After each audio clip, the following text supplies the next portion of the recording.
What's up, guys? We are live. So we have a pretty fucking epic debate for you today. This is going to be much overdue, I think, discussion. So me and Marcus are going to be going against Andrew and Richie. Richie, I don't think most of my channel's familiar with you, so do you want to give a quick introduction? Sure, man. My name's Richie. I've attempted stuff on YouTube. I'm just too busy for it, to be honest. I just really enjoy these debates. I'm from more of a traditional, I guess, conservative perspective, generally speaking. That's about all. Cool. All right. So I think we were talking about earlier. We're going to discuss sex before marriage, and what was the other debate proposition we're talking about? They're your props, Alex. Well, remember we talked last night. We came up with that one. I think we had one more. Yeah, I don't remember they were your props. Okay, let's start off with let's just start with sex before marriage, and then the conversation can evolve as it goes. Yeah. Okay. So let's I guess let's just do like a 30-second opening statement so everyone knows where we're at. You can make it up to a minute or two, and then it'll just be free flow. By the way, Andrew, weren't you supposed to get a mod? I was not able to pull a mod off this evening, unfortunately. Okay. So we're gonna have to act like big boys and do it ourselves. Yeah, I don't know if I'll have it. All right, let me really quickly see if I can get a mod, and then let me see if I can get. Hang on, Kaz. If you're listening right now, if you got time, you want to come on and moderate this debate, that'd be great. I have a feeling we're gonna need a mod. Yeah, probably. See if Kaz. So let's see if Kaz can do it real quick. Yeah, I'm gonna text a few people too. 1 second. Okay, this person. I can ask. Oh, I can ask your favorite person, Greg, tomorrow. I know you guys are really close, so I think it'll be good. Okay. Well, I don't have to like him as long as he's a good moderator. I don't give a shit. No, I'm kidding. All right, Ashley said yes, so I'm gonna give her the link.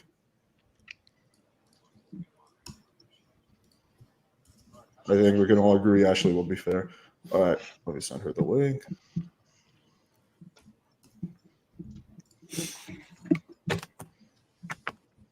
Ben is like, "I'll come on."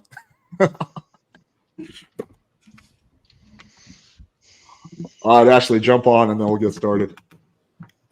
We can do opening statements while we wait for Ashley to come on. So yeah, let's just kick it off. You want to go first, Andrew? Yeah, I can do that. Okay. My name is Andrew Wilson. I'm the host of the one and only Crucible. It is, to my knowledge, the fastest growing debate channel on the internet, whose content is primarily debates. I am what would broadly be conceived of as a Christian nationalist, political debater, and father of 5, happily married. So my position on marriage is actually pretty simple. That I don't really understand why secularist degens do it at all, since it's a religious sacrament. And 2, that secular degens should stop being secular degens so that they can get married. And the reason for that is, if you take a look at their happiness indexes, they seem to do a lot better. Men do a lot better when they're married. Women do a lot better when they're married. And the most important part is that children do a lot better when they come from homes of married people. If you're talking about marriage in general, by the way, the second topic was no-fault divorce, Alex, if you remember correctly. I have it written down, so I just wanted to check my notes. But anyway. Wait, how did you make it so mysterious if you knew the I couldn't remember. I just checked my notes. Okay. I got them in front of me. So overall, I think that marriage is good for humanity. I think that it's good for men. I think it's good for women. It's definitely good for the dynamic family unit. And I think that we need more of it, not less of it. And I think that men have a duty to shirk the pornography and the bullshit and the kind of progressive selfish nonsense and start families. It is a duty that we have. It's not just some imperative which relies on your own personal choice. Your ancestors, most of them could not actually spread their seed. Only somewhere between 40% of men traditionally have been able to even reproduce. Most men have not been able to do that.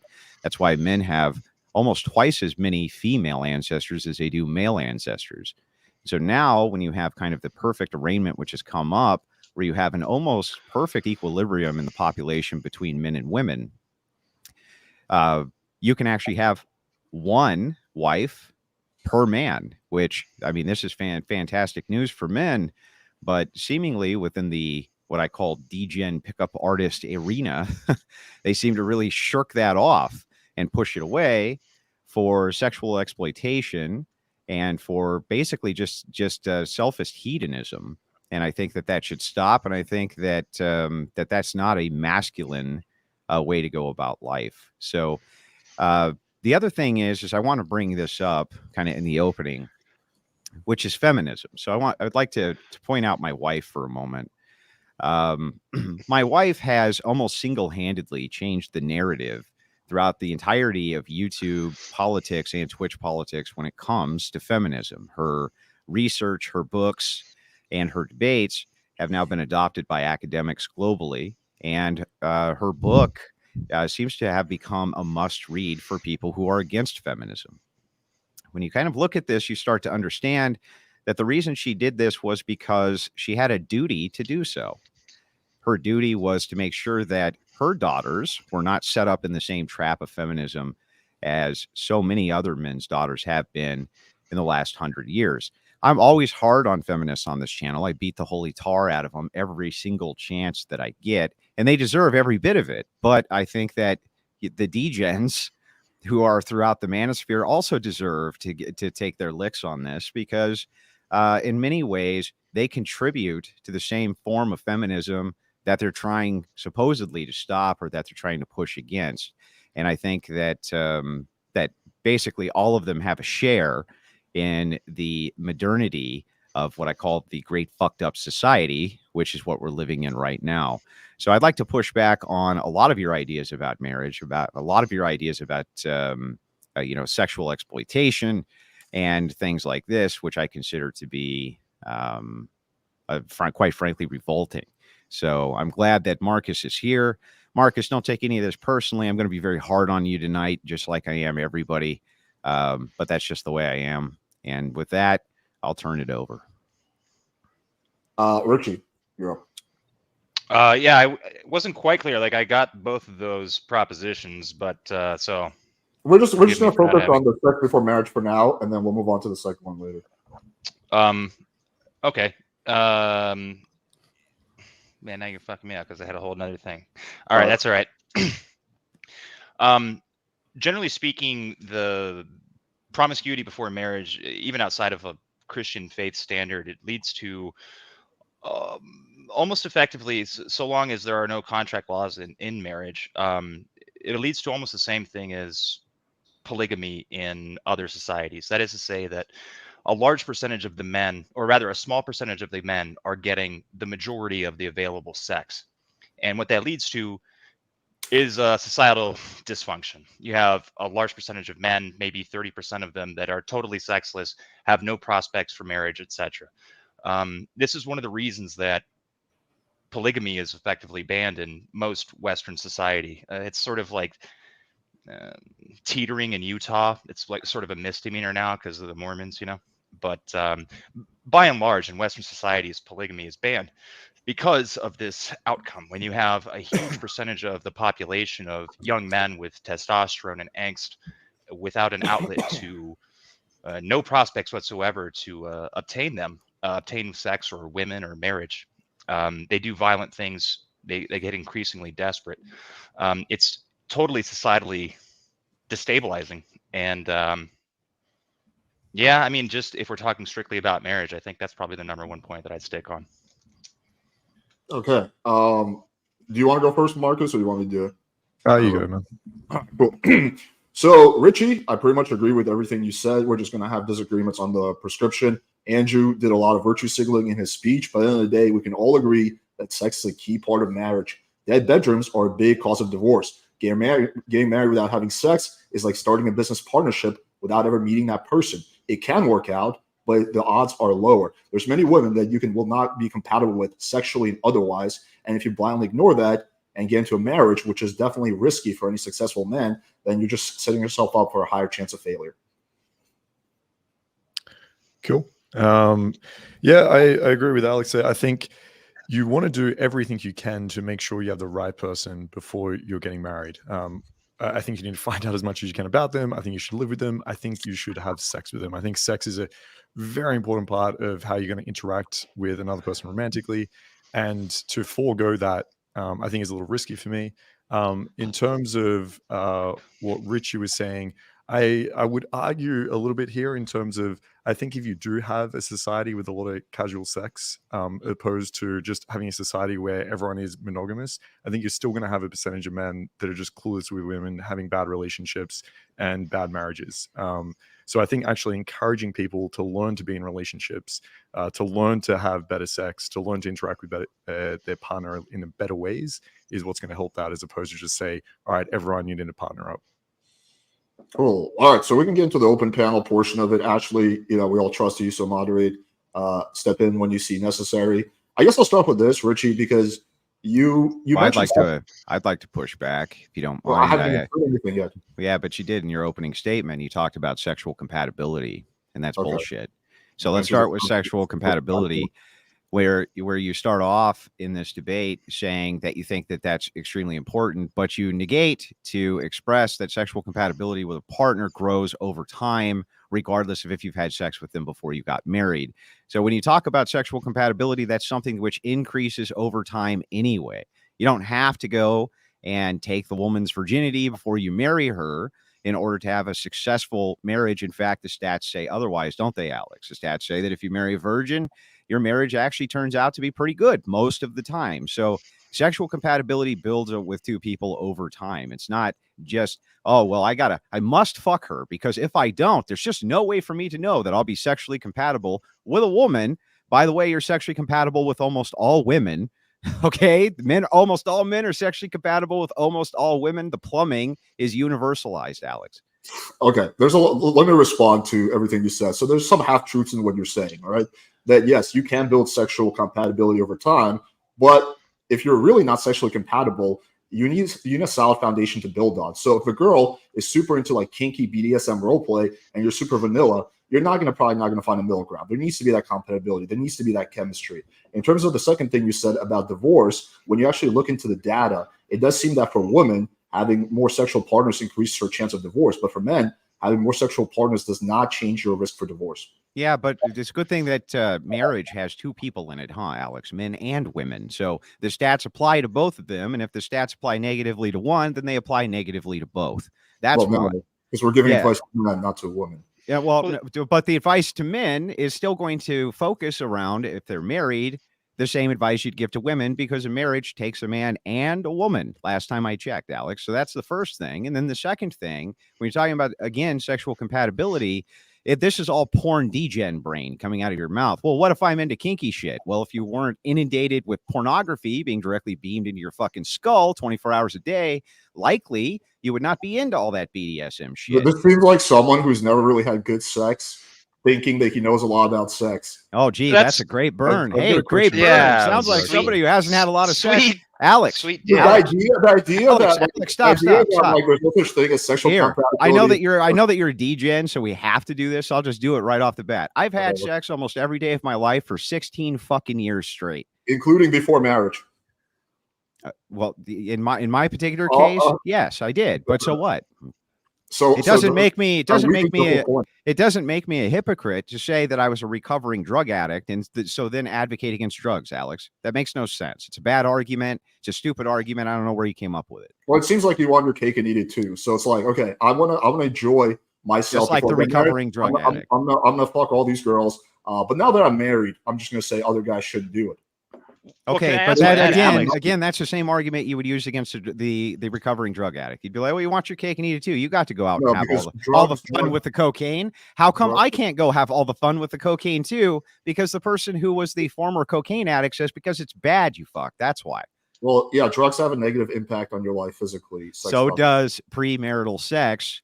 How? And there's no doubt that that's true. Well, we can go over all of them. We've already discussed STD rates. When you're talking about STDs, these are things which you just shrug off and pretend they don't even exist. Yes, that they're no big deal. Andrew, there's things called condoms. You put them on your dick and they prevent you from getting STDs. They're not 100% effective. That's the one thing. And you yourself have admitted that you've contracted STDs, even though you wear condoms.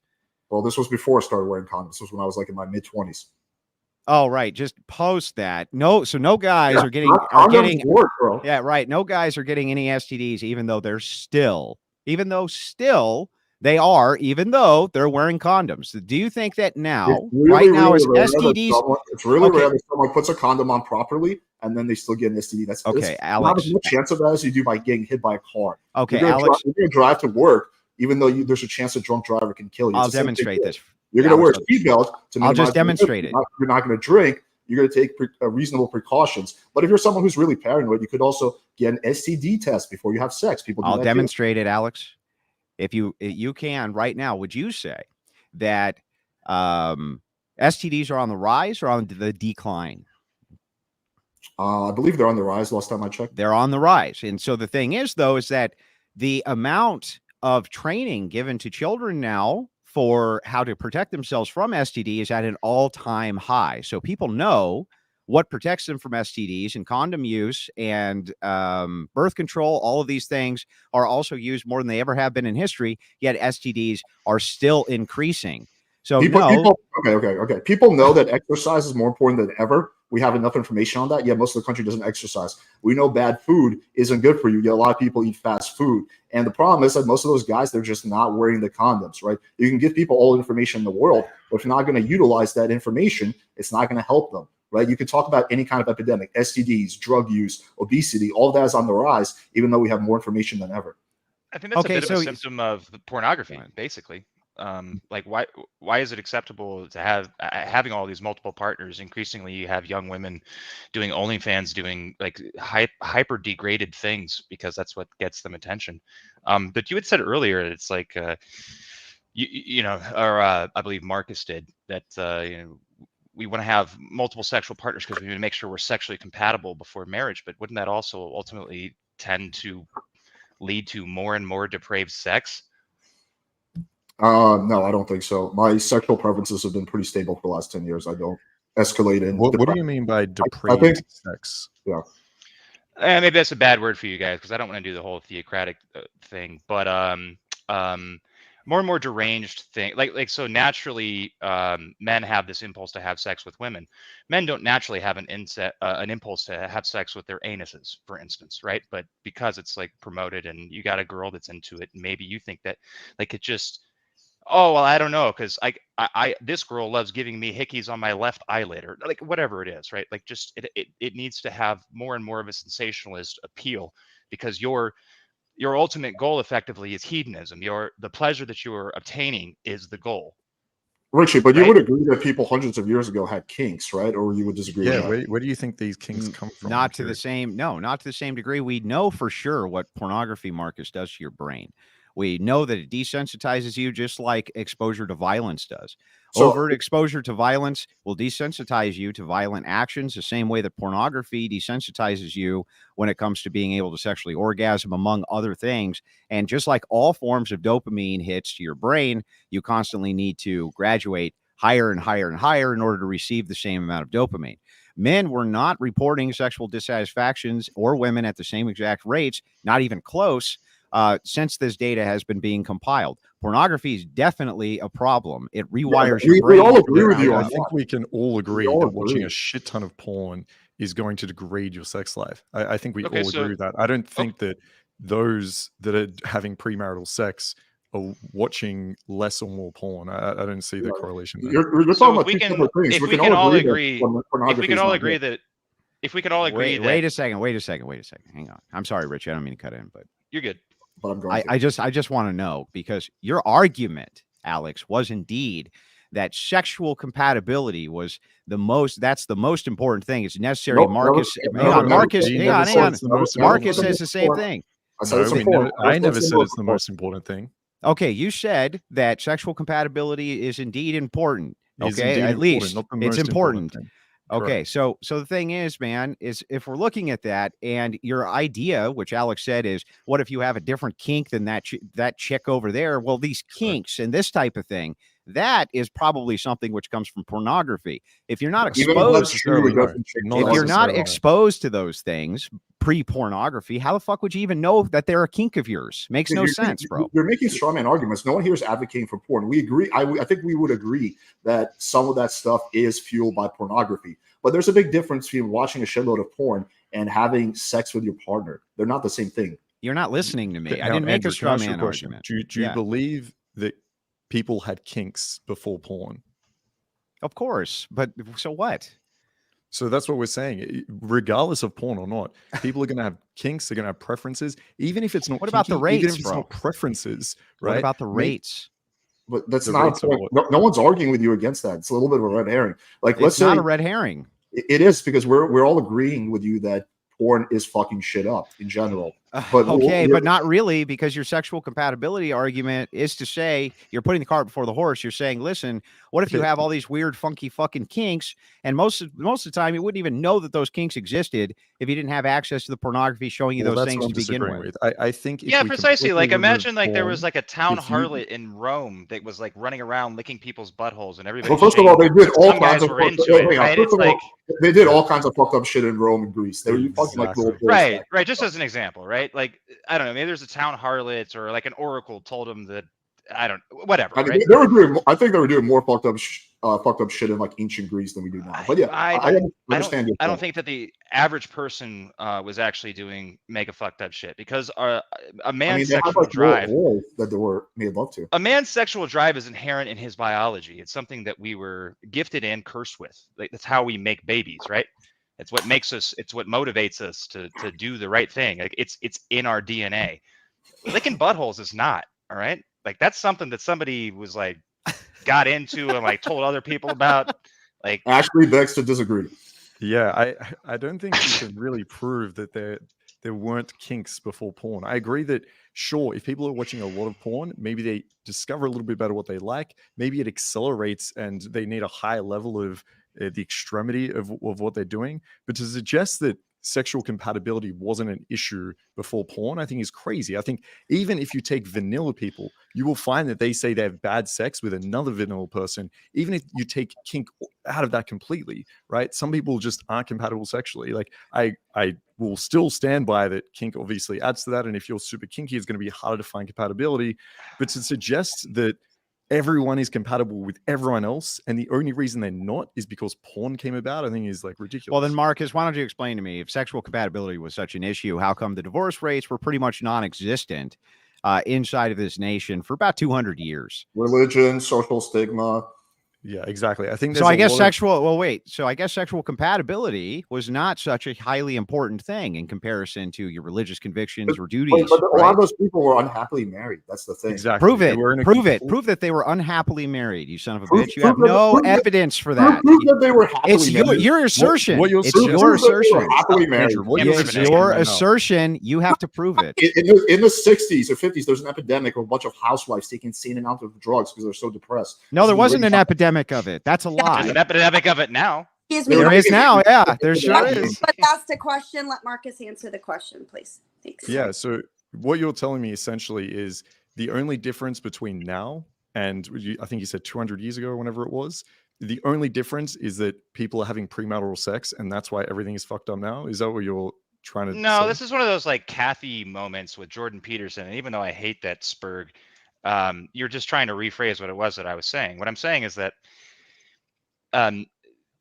there are many factors, but pornography absolutely accelerates them. But when you're considering, I mean, we would have to make this a way longer debate to talk about women's rights and all this stuff and like how it's like sort of been subverted. But I'm really more strictly concerned with the prevalence or the acceptance of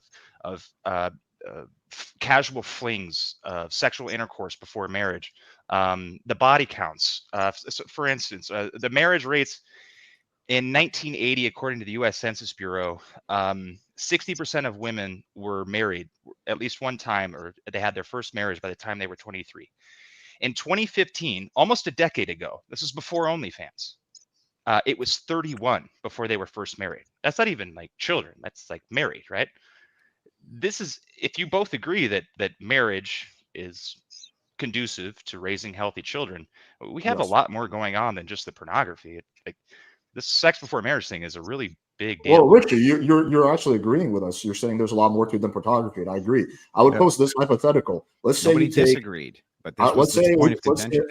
let's say we take a man and a woman. Neither one of them watches porn, and the man is into some real fucking kinky shit. He just likes to be super dominant. He likes to be violent or not sexually violent, whatever. Likes to lick And the girl is super vanilla. She just likes to lay there and do nothing. Do you think those two are going to work out? Do you think that's First of common? all, Yeah, that is actually fairly common. Yeah. First of all, why don't you- vanilla hang was on, hang actually on, an hang on. This is extravagant another flavor. assertion. This is another assertion without evidence. Show me that it's common. Well, I mostly have anecdotal evidence, but yeah. Also, Right. So I you have don't- no I fucking don't- evidence. You have no okay, evidence. here's empirical evidence. When they poll people who get divorced and they ask what's the cause of divorce, they say sexual issues were like, I think top 3 or top 4, something. They're high up on the list. Yes, but the sexual issues that they're talking about are degradation due to other aspects of marital problems, which is why it's low on the list. Yes, in the in the polling for these things, when they're discussing them, they do indeed discuss that aspect of it. And most of the time, when they're talking about sexual degradation in marriage over time, it's a relationship between other stress factor issues within the marriage that leads to sexual dysfunction or cold bed or things like this. It's not a correlate. And here's why. Well, yeah, right? Men and women really like to have sex. You might not know this, but they really like to have sex. Okay. Men I don't know and why you women. think I don't know this. I have a girlfriend. I have sex all the time. All right. Well, that's my whole point, though, is like they're not stopping the sexual intercourse due to the fact that they're not sexually compatible. It's due to contributing other stress factors. The number one reason women walk away from marriage is dissatisfaction with money for the most part. That's the top reason. They normally report that it was irreconcilable differences, but it's generally over money. Money It's is also one of the because they big ones. can, because there are no negative repercussions basically on their end. That's either crazy. are, There's a lot of negative repercussions for women. Dude, they're either married to the state, or they're married to another aspect of the state. They get child support payments. So the ramifications, the negative ramifications of a woman getting married are much less on the woman and on the family of the woman, which is sort of why this behavior is so acceptable nowadays. We can agree that it's less. Sorry, we can agree that it's less compared to the man. We might agree with that, but to suggest that it's so small that it doesn't really matter and she will just get like divorced willy-nilly and married again and it doesn't matter, I think that's crazy. I think women that are getting married, it is a huge negative if they end up getting divorced, right? Is it as huge of a negative? Why are as it was- 80% is it of as them? huge? Exactly. Is it Why are as they huge of a always negative as it was initiated 40 by years women? ago? They're basically always initiated by can, women. I can answer. Yeah, I can answer that. Go ahead. There's multiple reasons, right? One, I think, is that women typically have to go for the divorce. Men can kind of sit around, but if women have kids and they need the I'm child sorry, support, there's that we're talking feedback about- going on in my ear. Yeah, actually, I'm getting the same. And I think it's from maybe Richie. Richie, mute yourself real quick and let's see if it's from you. Okay, let me mute myself. Sometimes I'm on. Nope, it's not you. It's hang on. Marcus, say something. Yeah, I'm still getting it. I'm still getting it too. Alex, you try muting yourself now. It's good on my end, but I'll try. Hang on. All right. Testing. I don't hear anything now. Yeah, I don't hear it It's now. on my end. Fuck. Yeah, this always happens with the microphone. Let me see. Let me really quickly fix this, if I can. Audio reduce. Sorry, Marcus, I didn't mean to cut you off, but that's No, like you're all right. super annoying. Yeah, it always does this. I'll have to switch back to my regular audio, in which I'll be quiet. Okay, I'll make it work. Just okay. I'll have to. Yeah, You sound fine. You sound fine. But Right I'm now. still getting a test. Alex, say something. Yo, what's up? Yeah, no feedback loop now. We're good. Okay. Yeah, I just have to go with my computer mic, which is a lot quieter. So I'm gonna just try to adjust and turn myself all the way up and turn you guys like 20% down, so it's more even. You don't need to turn yourself up. You sound fine. It's the same audio level because we were doing the text. Same audio level. Okay. It's Now it's pretty much the same, yeah, to me. Okay. Cool. All right. No worries. Then. All right. So as I was saying, if women are initiating 80% of the time, which I haven't seen that stat, so I don't know how accurate it is, but let's assume it is, that doesn't indicate that they are better off or it's really easy for them just to divorce willy-nilly. I think it's probably easier for them or it's more beneficial for them compared to a man, but not compared to themselves being in a marriage. I think they're probably happier being in a marriage at first. And so I think that's the first thing. The second thing is the reason it's probably a little bit higher is that if you do split, women need to get a divorce for that child support. right? Whereas men can kind of just sit around and it's not a big issue or not a big rush for them. So I think that's probably the biggest reason it's happening. But either way, even if we do, like, I kind of do agree with you that it's a lot easier for a woman to get a divorce than a man.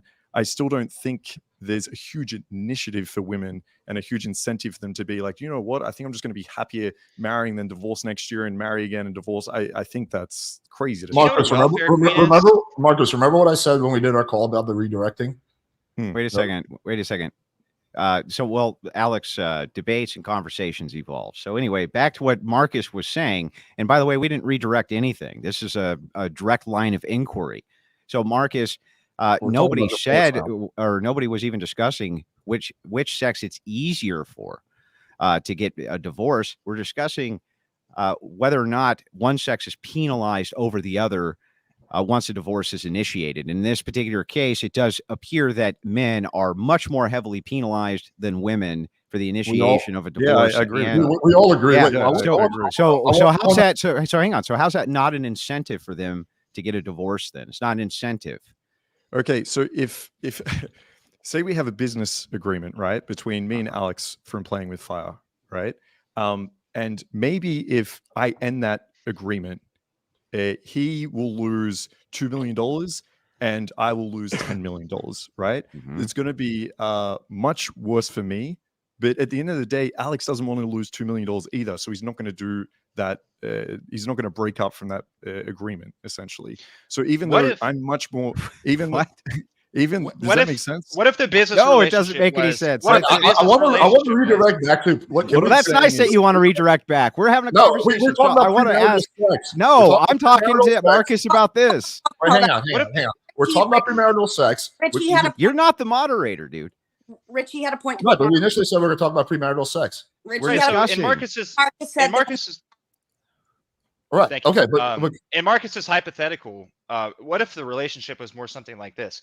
Like, let's say Alex had no prospects of making any money staying with the company, but if he leaves the company, he gets $600 a month for the next 18 years. Yeah, do you understand how the power dynamics might flip? Listen, I think, right, that if a woman is really having a shitty marriage and it's awful for her and it's awful for the guy, it's going to be a lot easier for her to leave. I agree with that. We're agreeing with this. I'm just not agreeing with the premise that it's really easy and really beneficial for a girl to leave, that she's so incentivized that if she's in a happy marriage, she's going to be like, hey, you know what? Being divorced might be more fun. Let's do that. I don't think that's what's going on. That's all I'm saying. There are literally families, like, this is called welfare queens, right? And it's like, you're not supposed to say that, but this is what they do. So the government will literally incentivize women to have sex and have children with multiple different men. And for each man that can't pay for the child support, they get a check each month. Okay. So the more children that she has outside of wedlock and has in her house, so long as there's no man in the house, that's quite literally a stipulation from the welfare, she gets a paycheck for each of those kids. They're basically farming kids for easy. You know how money. difficult it is. I'm gonna bring this back to the initial topic for a second. I'm gonna bring this back because I want to ask a question. I want to bring this back. You ever been in the hood? That's dude? fine, Like, Alex. We're not allowed to. We're not allowed to discuss this topic. I get it. You can talk about it, but like, I don't know why you're so determined to avoid the main topic of conversation. We're not avoiding anything. Well, this is directly in line with marriage. What does marriage mean? You're not talking about economics. Like, we're talking about premarital sex. My question is this: for Richie and Andrew, what exactly is the downside for a man to have premarital sex? There's many downsides. Okay. So the number one downside. Well, go ahead. You go ahead. So the first downside for a man to have premarital sex, of course, is STDs. Now you can point and say, but wait a second, some of these things are avoidable, right? Some of these issues are avoidable because, in modernity we have condoms and prophylactics and things like this. But this was not always the case. And when we look at that, we understand that the societies which promoted away from promiscuous sexual intercourse, especially with men, had much more virtuous societies. Every single time a man is out there having sex with a woman, he's actually devaluing the woman. You know that this is true.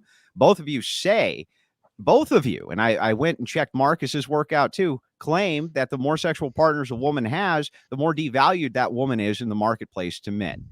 Okay, so if that's true, then that means every time a man is out there banging a chick, he's actually devaluing the chick under your logic, right? So that would be bad for society. Just by itself, that would be bad for society.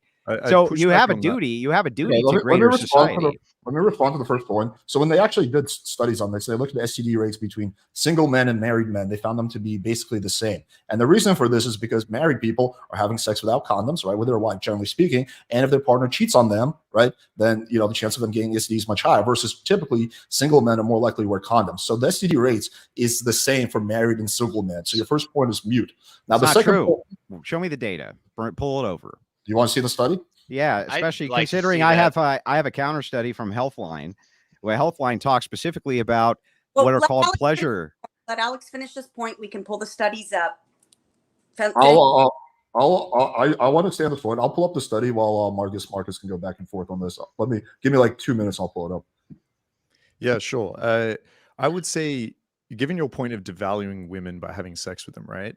This is assuming that everyone is being honest, right? So if a guy says, hey, how many sexual partners have you had? And the girl's like, oh, 200. Then I think a lot of guys are going to consider that a red flag and not want to be with this girl. And in that sense, you could argue that she's less attractive or devalued in your words.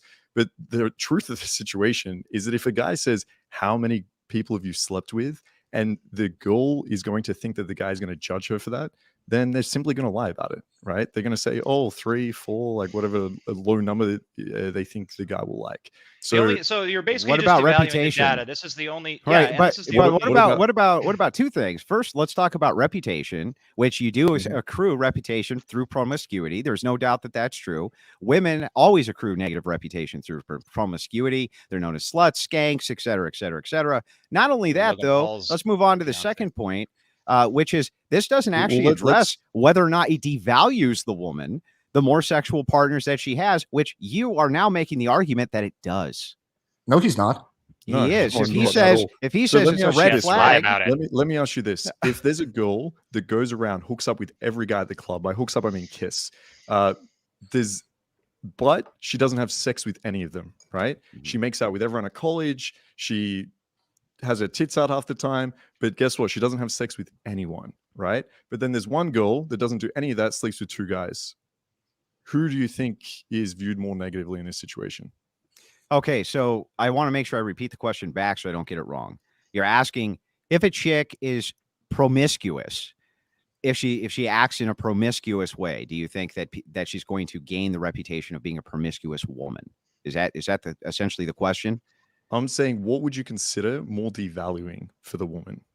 I think promiscuity in general is devaluing to a woman, but the more amount of sexual partners that they have, that adds to the promiscuity problem and devalues them further. You seem to agree with this because if you state that a woman has 200 partners creates a red flag for a man, then this means the more partners that she has to reach whatever that threshold is, the less value she has than the day before she had sex with that new man. Yeah, I'm saying 200 for sure. I'd also consider 0 when a girl's like 25 years old also a red flag. Why?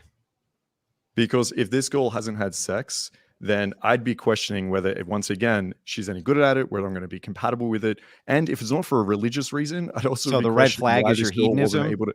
Wait, so the red flag is finish you're my not point. Let sure me that finish she my could point. be a great The- fuck puppet for you? let- That's your I red found, flag? I found the study, by the way. Go ahead, Marcus, and finish your What? point. Move. Fuck Well, puppet. I like that. I like that Okay. term. Of course I'm you going do. to call my girls from now on. All right, we got the study. The Wait, infection was- no, I want to finish this though, real quick, and then we'll get to the study. I know, but I know you I want want to avoid know, this, but I want to know this. I want to know why it is, Marcus, that you think. Yeah. So if a girl that is you- zero partners at Yeah. 25, right, and it's not for a religious reason, then I'd be questioning if she's had any at all relationship experience, right? Well- If she's very inexperienced, then chances are she's not going to be a good partner. at But wait, you 25. just I'd be keyed in on questioning why she something. wasn't You able to just- get with anyone by that point. Marcus, you just keyed in on something though. You said if it's not for a religious reason. So how come if it's a woman who is staying chaste for a religious reason, that wouldn't draw a red flag for you? Is Actually, it because you would see virtue in her? It probably still would draw a red flag, just not as big of a red flag. What would the red flag be? Just that she's not going to be able It's to same. It's satisfy her very degenerate inexperienced. sexual needs as well as the whore? That's basically what you're Exactly. saying. Yeah, Oh, exactly. gross. Wait, She might can we be quickly very throw out that? questionable Can we about it. quickly throw out all agree to throw out the STD argument because it's pure horseshit. Single men and married men were found to have the same rates of STD. So that your first point is mute. Send So it the to se- me. Okay, Did you want to It's pull it up? moot. Did I'll you want post it in a private chat. a lot of people? I don't know if he likes to be corrected, but it's moot. not mute. Oh, you're good, man. Yeah, you can correct me. I don't give a shit. Pretty chill. So the second thing here, I'm gonna post in the chat right now for you. The second thing you were talking about is devaluing the woman. So I guess I have to ask for clarification.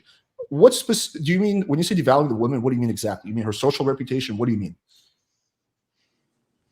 Well, yeah, so I think that generally speaking, women, as we saw with the poll just here the other night on your channel, if a man would prefer to have a virgin even over a woman who had 5 sexual partners, the poll overwhelmingly stated yes. Why is that? And it's a revolting factor. It's the revolt factor. So most men, generally speaking, become revolted, as you admitted on that same panel, by thinking about the fact that the woman that they're with might be having sex with another man or has had sex with other men. It's not a thing that you want to dwell on or think about, because it causes what I think is an impurity imbalance. So I think that men generally tend to be attracted to women who have some sort of purity about them, some sort of chastity about them, because these are virtues, and men tend to see virtues in other men just like they do in women. And what are the virtues we're looking for in women? We want loyalty, chastity, and virtue. And those things, I think promiscuity is a good indicator as to whether or not a woman has any of those things, especially the virtue aspect. Promiscuous women tend to suffer from mental illness. They tend to suffer from all sorts of issues, often coming from single mothers, among other huge problems. So yeah, I think that this is the red flags Andrew, you're looking at would be virtue based. Andrew, would you say that you have a successful marriage, happy marriage? Yeah. Okay, but you and your wife both had sex. So how do you guys view each other positively if you guys both didn't have your virtue when you got married? So we both reformed to Christianity, like so many people do. But that doesn't change your body count. Yeah. So what? And by the way, pointing at exceptions. Your wife is attracted to someone who has. But let me tell you, I'm going to try to tell you this so that you understand that, because this does follow. Assuming that I could have all things equal and could have met my wife and she's the exact same person she is, but had never had sex with a man before me, I would choose that. And so would every motherfucker given the choice. Okay, but it seems like you're still able to have a successful marriage, even though neither one of you guys had your virtue when you got married. Doesn't mean it's optimal, Alex. I mean, well, right, precisely. About. Well, if we're going to talk optimal, there's a big difference between something being optimal and something being a deterrent. Also, you were primarily talking about on the women's side. My initial question was, what about for men? What are the negative downsides of premarital sex? You asked me the question, bro. You said STDs. You asked the question. I'll give you a real one. I'll give you a real one. So this is my life experience, right? So anecdotal, of course, but initially started off in very long-term relationships that split for like military reasons, right? And after that, I sort of got jaded and became agnostic and just became one of you guys, right? And I was just smashing anything that past me, and I'll tell you what it leads to. It leads to zero fulfillment, basically. Like if your life is surrounded by satisfying your own carnal pleasures, you become hollowed out inside it. I don't care if you're religious or not. You eventually become very jaded about how the world works, about how women function. You stop looking at them as people with like a totally different perspective on life, and you start looking at them as objects, right? And I mean, they are. I'm just kidding. But the the reality is like it's unfulfilling, and the only way that I can see to feel like connected to any sense of I don't want to do the theologic thing, but any like soul, right? Like I'm doing the right thing. I have a purpose in life is really like serving other people. And you're not serving other people by constantly just finding the next hot piece of ass to smash. It doesn't, it's detrimental to your well-being long term. I can tell you there's a lot of married and former married men who are also super bitter towards women. So I'm not gonna disagree with the fact that there's some single men who live unfulfilling lives who are not happy, but that also happens with married men and formerly married men. In fact, I think that guys who have a unhappy marriage are probably going to be the most bitter and resentful. But this is like the Naxalt argument, right? Like not all X are like that. Right. It's like, okay, what are the the outliers here? Yeah, well, Right. let's But not it's- focus on the outliers then for a second, right? Because we've been talking about like very promiscuous women. What if we're just talking about, say, Richie, instead of going through that phase where you were just fucking around, you were just trying to get laid, there was zero fulfillment. Let's say you weren't doing that. Let's say you were actually looking for a partner. And let's say you met someone, you've been dating him for a couple of months, it's going really well. This is someone you can see yourself with, and then you have sex, right?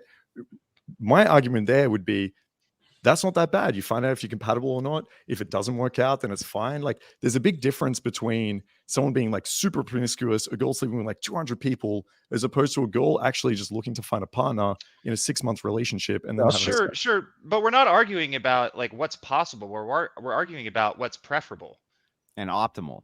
Okay. Let me I- pose this question: Would you guys both agree that alcohol is okay in moderation? Sure. Yeah, it's not optimal that you guys drink alcohol, right? But it's not a big deal in moderation. But if you guys were drunks who are getting wasted every night, then that would not be the same. That would be a massive negative, both in terms of social repercussions and otherwise. Well, wait So a why second, is sex- Alex. So why are is you sex- saying? why Wait. why is sex any different? Well, like- this is actually a wonderful question. So are you saying that's Alright, notice. optimal that nobody drink alcohol? Yeah.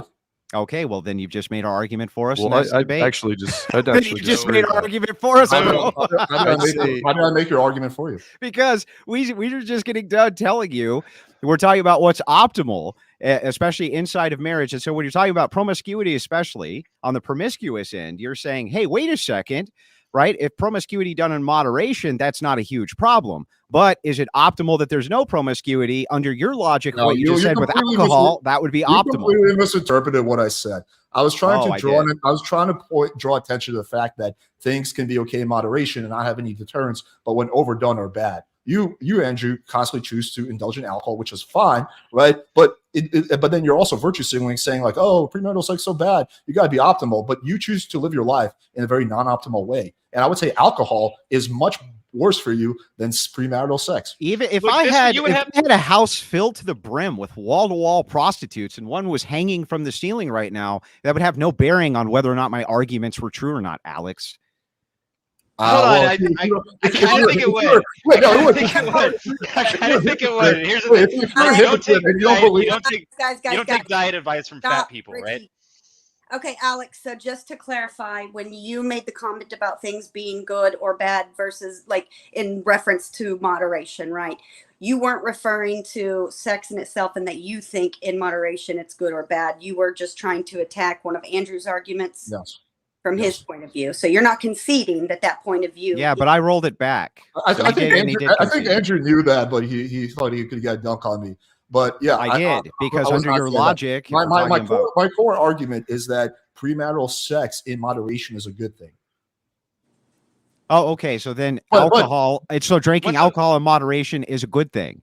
What's in Well, moderation? It's They're not. not- It's they're not not an exact analogous. analogy. Well, right? wait, if He's it's not picking analogous, apart- hang on. he's If it's picking not apart analogous, then why analogy. did you bring it up as an example, Alex? Because he's I was picking talking about apart the extremes. moderation part. Yeah. Well, exactly. wait, I thought it's not analogous 5 minutes ago. Now it's analogous. Now it's not analogous. Is it analogous or isn't All right, it? you want to choose? All right, if you want, No, an he needs to exact answer my analogy- question, Marcus. Is it You analogous or already have. isn't Well, it? I You can already answer have. any question I want, so I don't need to do anything. But I will Oh, answer so you're your not question. going to answer. So answer it. I'm I mean, about to. you If can you get just dunked on. like don't talk for 10 seconds, I can answer the question. Yeah. Are you done? Can I answer, or do you want to Go ahead. Okay. So the point I was trying to make is about how things that are in moderation not have a social deterrent effect, right? So for you, drinking in moderation does not have a social deterrent effect. However, alcohol has negative physical qualities, which makes it better that you don't drink. Sex in moderation doesn't have a negative social negative effect. In it extremes, does. if your body count, if your body count is like 300, then yes, I will agree that there's a negative social effect. But in moderation, it does not, similar to alcohol. However, sex doesn't have any negative physical issues. Hence, the second part of that doesn't apply. Do you understand? So I just want to make sure I get this clear. Okay. When you brought up the example of alcohol and you said to me, Andrew, if you drink alcohol to excess, is that a problem? And I said, yes. And Richie said, yes. Okay. And then you said, what about moderation? We said, no. And you said, so the same thing happens with sex. I asked you, okay, well, then is it optimal to have no alcohol? You said, yes. So if it's analogous to that, then my counterexample is also analogous, and you are conceding that it would be optimal then. Do you understand that? I am absolutely 100% not conceding that. I don't know if you're doing this on purpose or not, and maybe I'm not explaining myself correctly. I am doing it on purpose. It's good for you. I was purely talking about social repercussions, social image. With alcohol in any amount is bad for you physically. Sex is not bad for you physically. Alcohol in any amount is not bad for you physically. That's a lie. Okay, I completely disagree with you on that. But the whole point of an analogy is that you're comparing one part of it, not saying that it's the exact same thing. Yeah, I'm not saying everything's alcohol, and then instead of talking about the analogies are a bad you're talking argument. about like the health effects. Well, you can't bring something up. And then when I give you the counterexample to the thing you considered analogous 2 seconds ago, and then turn it around on you, saying it's no longer analogous. That's absurd. Okay, so there's multiple. Oh my god, this is so crazy. There's multiple.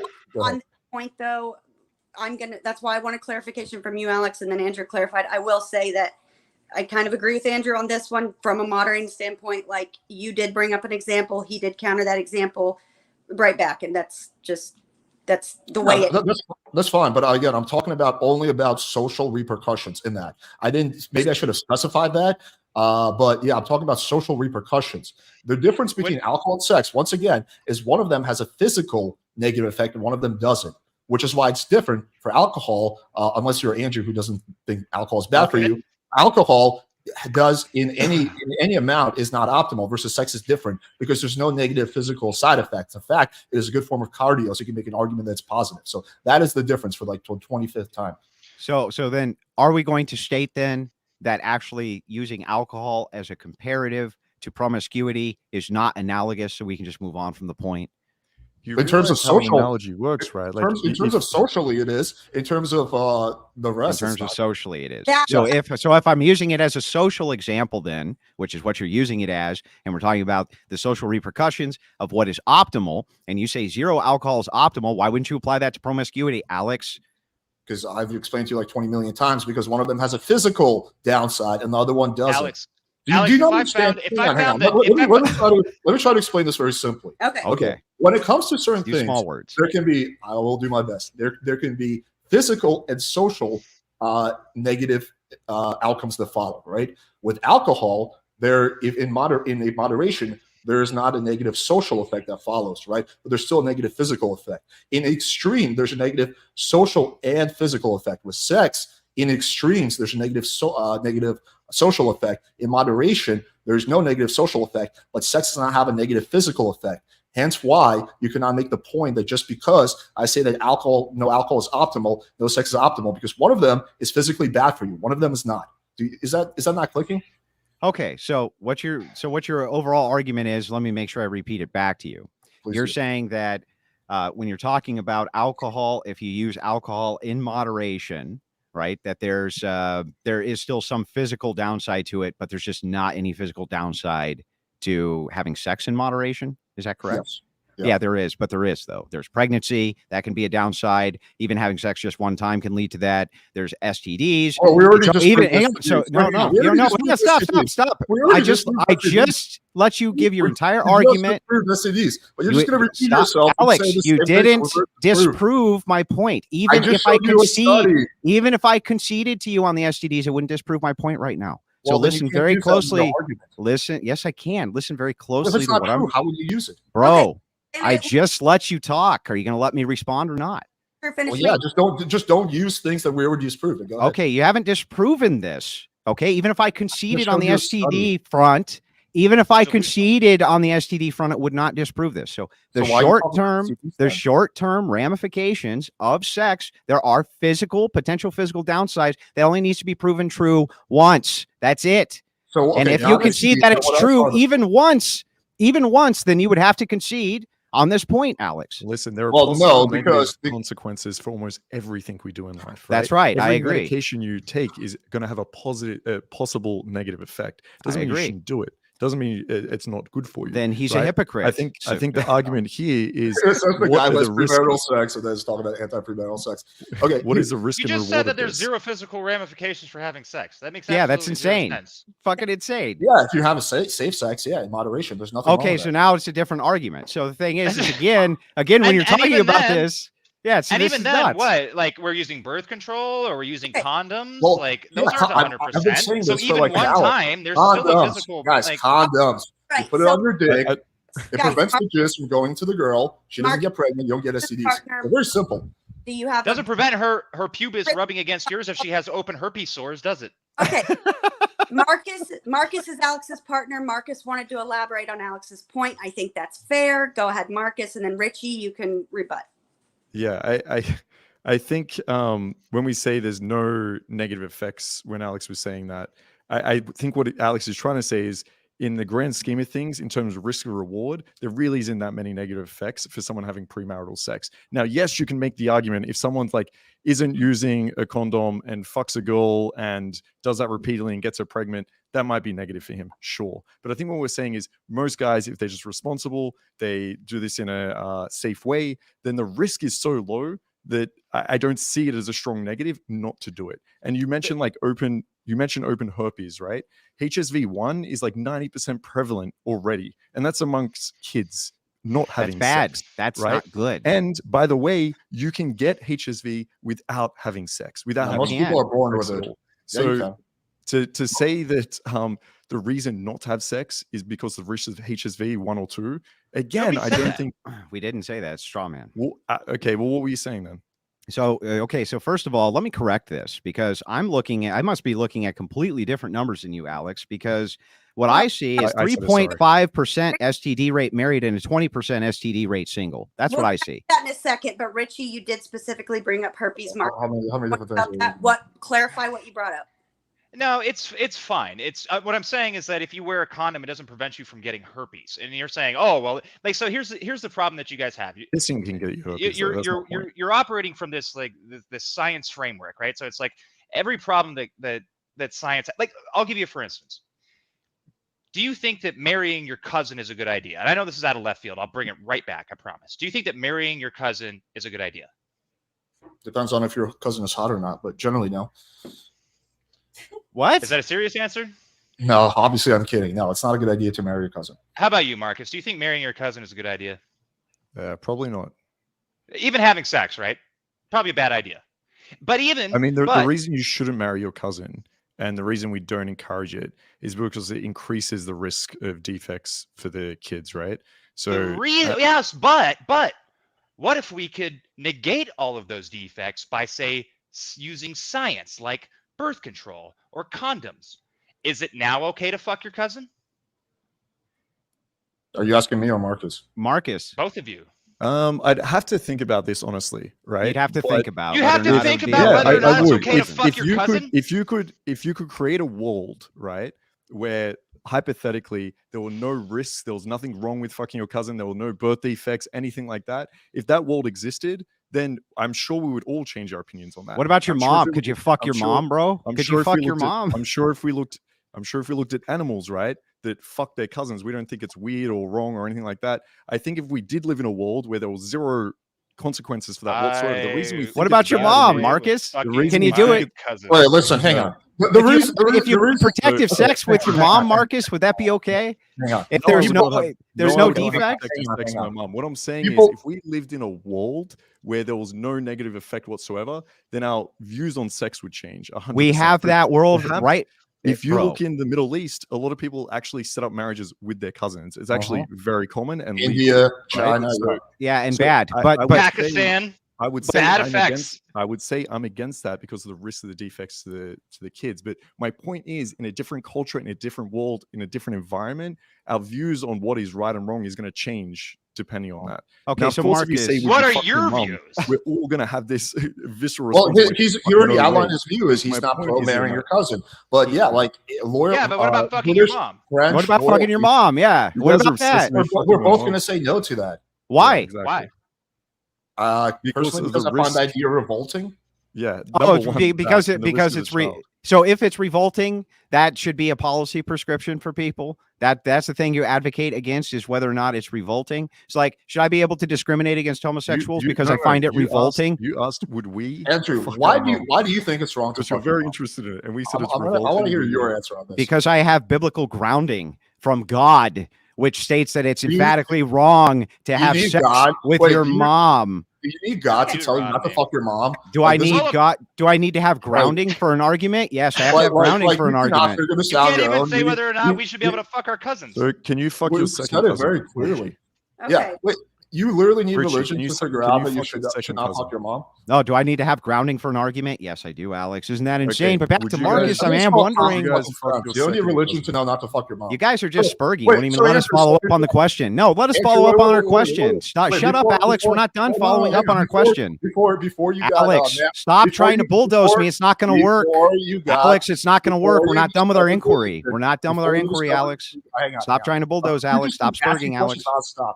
Before you Stop discovered spurging, religion, Alex. We're not done with would our you line have of fucked inquiry. your mom? You're obfuscating, Would Alex. you have fucked Ashley, your You're mom? just before obfuscating. You're you obfuscating. discovered religion. Oh, Only your so much mic's I can- Would cutting you out. have fucked your mom before you discovered religion? You're obfuscating. Just answer the We're- question. I'll answer the And I'll question. answer it as soon as we're done with our line of inquiry. I promise. So back to You've where been we were asking asking, questions for 10 minutes now. and so have you. And I answered all of them. I'm just asking a follow-up question.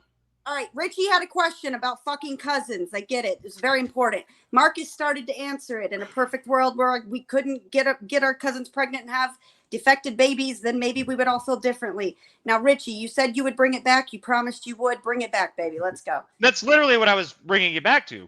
Is, Okay, well, then let's- is sexual morality. Like, okay, so if your argument is basically, it doesn't really matter. There's no negative ramifications for the man. I would argue that there absolutely are negative ramifications for the women. There are also the men, but less so.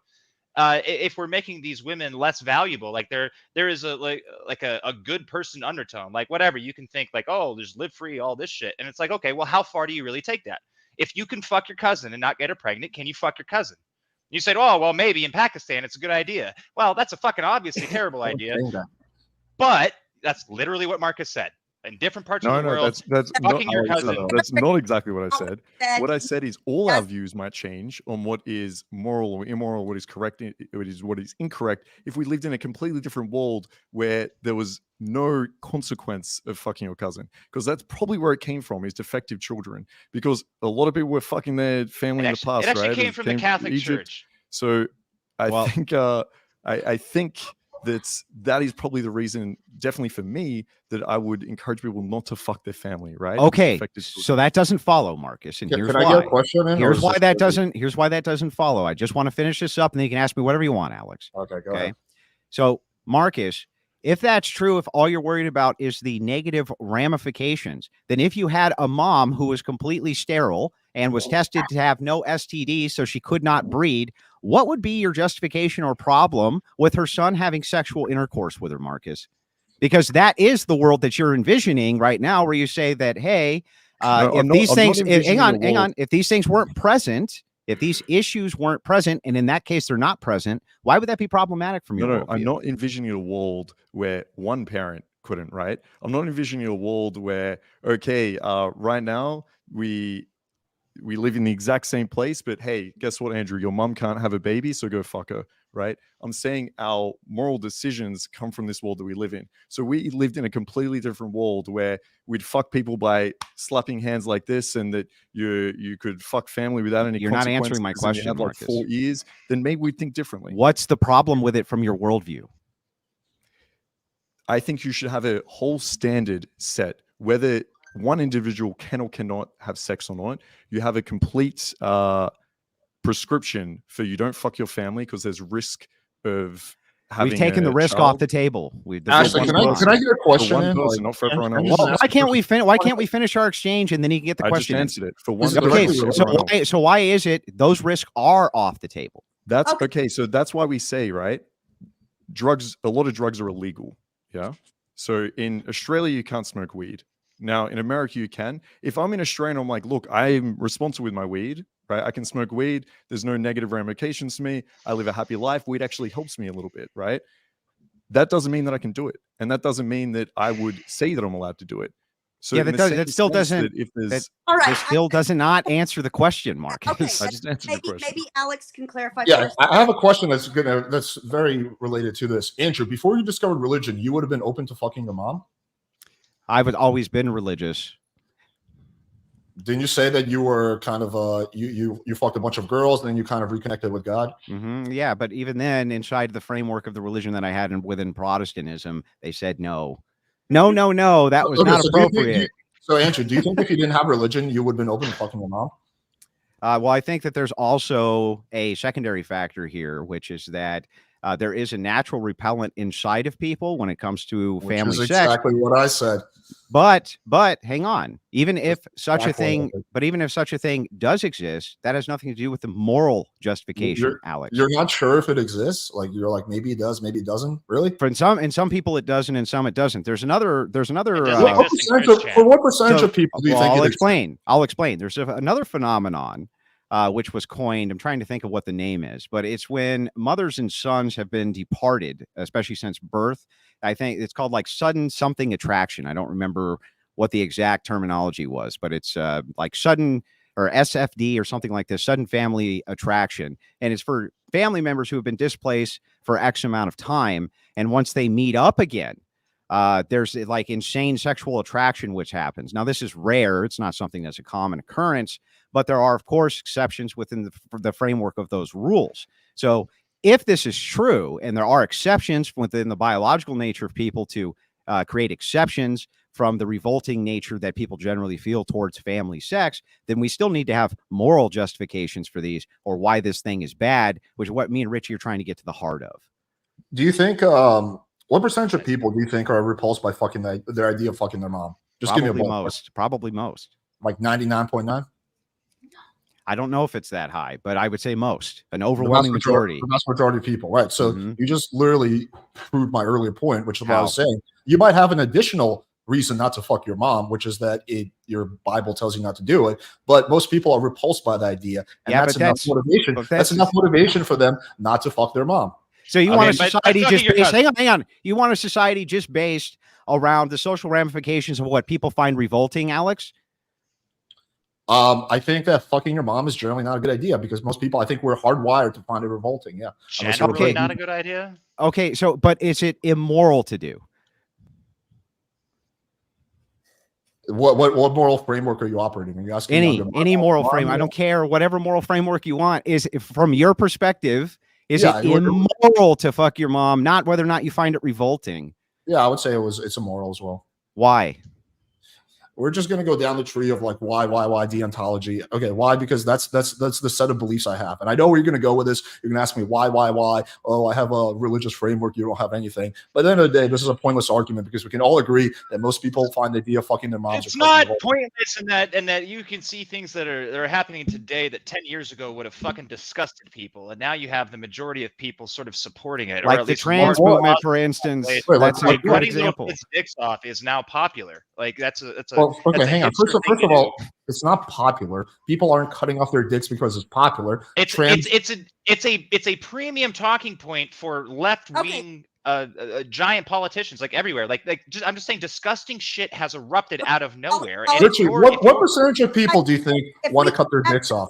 If we can actually One- start back to- One in five Zoomers are reporting. One in five Zoomers No, are they are not. self-reporting. One in No, five they're Zoomers not. are not reporting that they want to cut Are their we dicks trying No, off. I didn't say that they did. I said that they're reporting that they have become LGBTQ in some Yeah, that's way, very shape, or different. form. That's I very didn't different. say- There's a huge- I there's a didn't say huge that they were fact. reporting that they're going to cut their dicks off. Yeah, You 1,400% inserted That's that. very Yeah, well, different. 1,400% You inserted increase. something that I didn't say, sir. No, no, Okay, he well, said it was how a many natural people- assumption since Richie was talking about cutting your dick off. No, no, So Alex, the that's a follow-up direct question. How many people do you think want to cut their dicks off? And you said Zoomers report 1 in 5. You didn't let me That was your finish answer. what I was saying. I Okay, literally said 1 in 5 are Either- reporting that they're LGBTQ, whereas just 10 years ago they were not. This is revolting behavior to most people, right? Guys, moving This has on. Are we going to strike the fucking moms and cousins from the table? Is this coming back to that? Or are we I'm done? fine Yeah, with I'm- moving. I'm fine I with think- moving the combo I'm along. I good think Yeah. Marcus is still thinking about the cousin, to be I honest. don't think he's thinking about it. I think the point that Marcus, I think it's silly to go through life to look at things very black and white. I think Marcus is making a nuanced point, and what he's saying is that, hey, according to my beliefs and upbringing, I find that to be bad. But if I was born in a different time in a different country, I might have a different beliefs. There's a reason why hundreds of years ago, a lot of people were marrying their cousins. Again, did we become were we morally worse back then? No, it was just the fact that was something that was commonly done. Right? Morals You are would argue- universalized, though, Alex, across then why did some- why did- across different cultures, including sexual morality, which becomes normal. Why did Why did hundreds of years ago, and people were more religious, were they way more likely to marry their cousin then? They didn't understand this. First of all, they weren't. Okay, you're talking about specific nations inside of England, which had to do with crown authority. And so this had something to do with the genealogy going down the family It wasn't tree, just putting that. the crowns Common in. people were marrying their cousins too, way higher than they are now. Sometimes if you had small tribes, things like this, yes, this would happen. And no, we didn't have the science at the time to understand what the Why do we need ramifications of science? We this have the Bible. were. But it was very rare. But even then, people were not going out of their way to marry except external to the tribe. In fact, many tribes would try to intermingle with other tribes because they would see birth defects that would happen in these children. And there was still, by the way, you have to concede this because it was your argument, there was still an internalized revolt factor, which happened between people getting married in incestuous relationships or hooking up in incestuous relationships. Unless you think that just a few hundred years ago, our biology changed so much that that wasn't present, Alex. But that is part of your constructed argument. So you probably should concede that portion at least. Okay, so I think the revolt thing is much stronger when it comes to the mom than the cousins. I think people have a much stronger revolt. If you put a gun to a person's head and you say, hey, you either have to fuck your mom or fuck your cousin, I think 99.9% of people will pick the cousin because they're less revolted by that. But it seems that, again, people used to be more religious, that's a fact, and people used to marry their cousins more. So it seems that the grounding biblical. Where did they marry them more? Pakistan. No, like everywhere, like across the Where? world. It was fairly common. Show me. Well, show me. You want me to pull up another study? I want you to pull up something that shows that most of the world was marrying their cousins. It's I never ridiculous. said most of the world. Hang on, I never said most of the world. I said it was more prevalent. Are you disagreeing? How much more prevalent than now? Okay, just tell me. Are you disagreeing with that premise? Yeah. So you think that people were marrying their cousins equal to or less than they are now? I wouldn't be surprised if right now people have more incestuous relationships than they ever have in history, Alex. Okay. And that also stands to reason, even if we do it per capita, because there's 8 billion people on planet Earth, it would not actually surprise me if there was more incestuous relationships now than there ever have been on planet Earth ever. Especially since the most recent data that I saw on this was how much incest has become prevalent as a hidden societal backdoor. So people are engaging in this activity without publicly admitting that they're doing it. Okay, let me pull up another study for you. I don't mind doing that.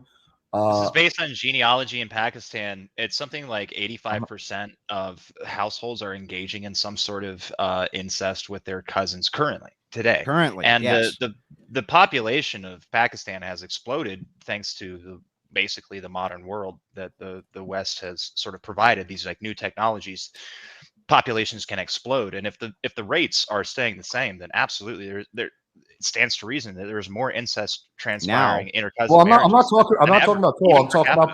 I'm talking about per capita. Yeah, I mean, even per capita, I still think that you would probably find that incest is more prevalent now than it's ever been. Because polygamy is less of an issue in these particular areas now, because lower peasants basically have access to more resources. So women are needing to go into these 4, 5, 6, women into one particular marriage. So that means more children from different families, which, yeah, I mean, I don't know, like the hard numbers on it. I don't know if anybody's ever actually done it. Like, it would be hard to do a historic analysis. That's true. Okay, so I'm looking at this. Sorry, I didn't have my cousin fucking study pulled up. I didn't really do much research on that topic.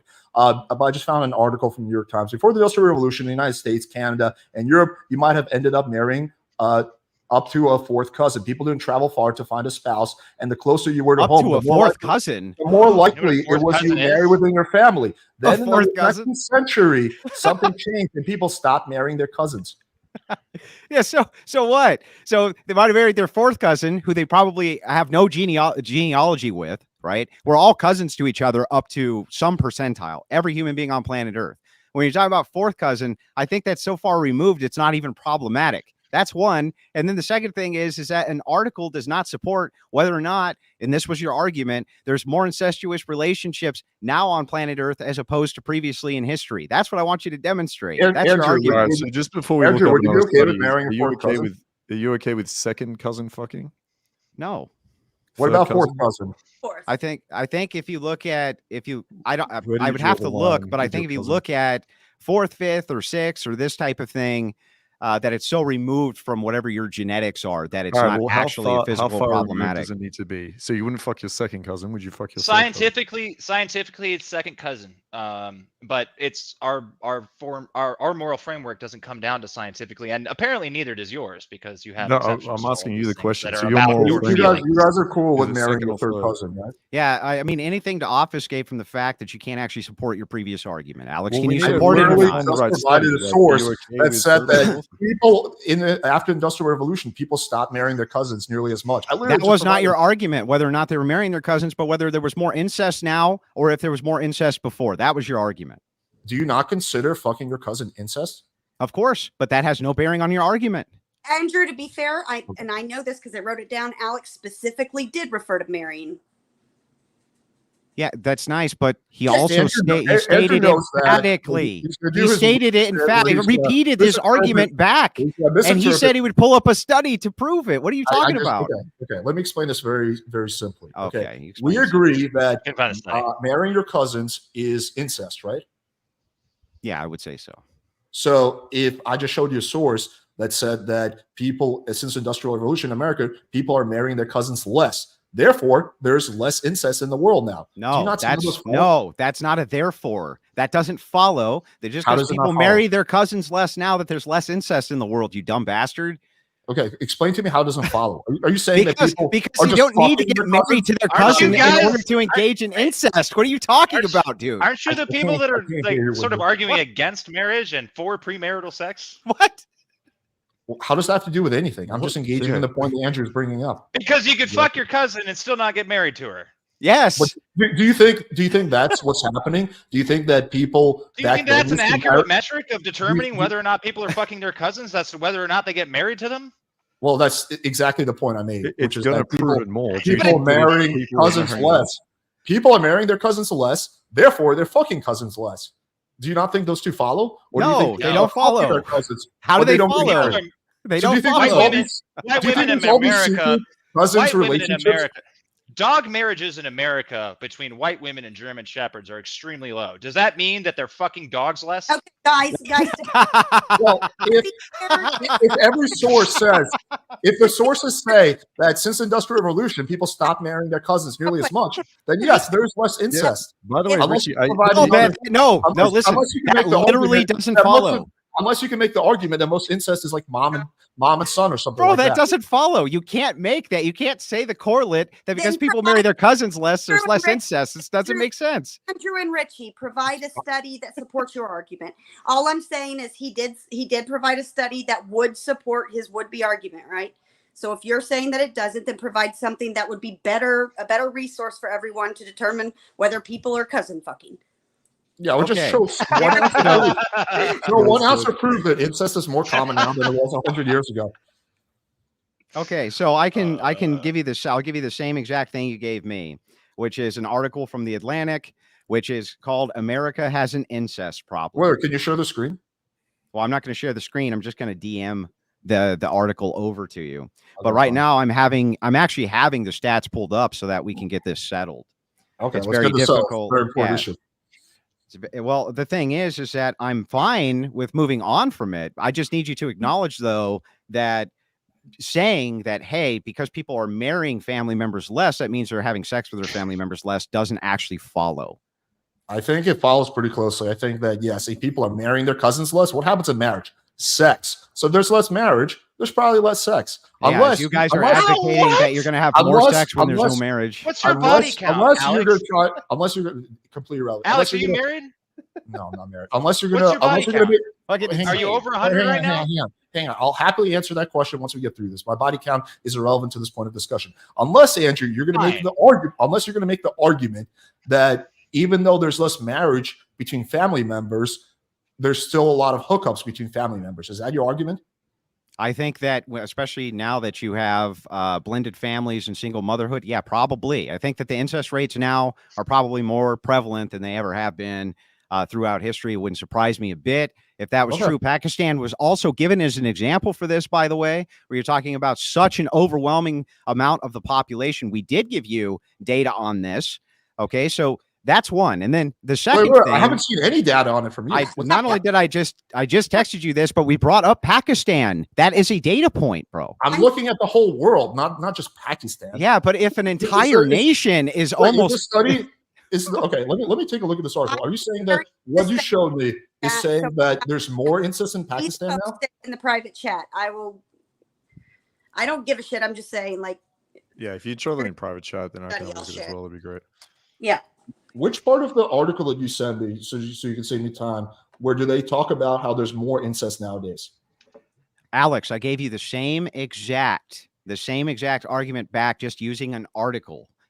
I'm not claiming that there's a followance that just because America has an incest problem, that means it's more or less prevalent. But your argument is that that it's more prevalent or less prevalent now because people marry their cousins less, that incest therefore must be on the decline. Not only does that not logically follow, but the logical structure of the argument doesn't even make So sense. provide me a source that there's more incest now. That's all I was saying, Andrew. What you sent me doesn't prove that. It talks about Andrew, for the He made a logical argument, dude.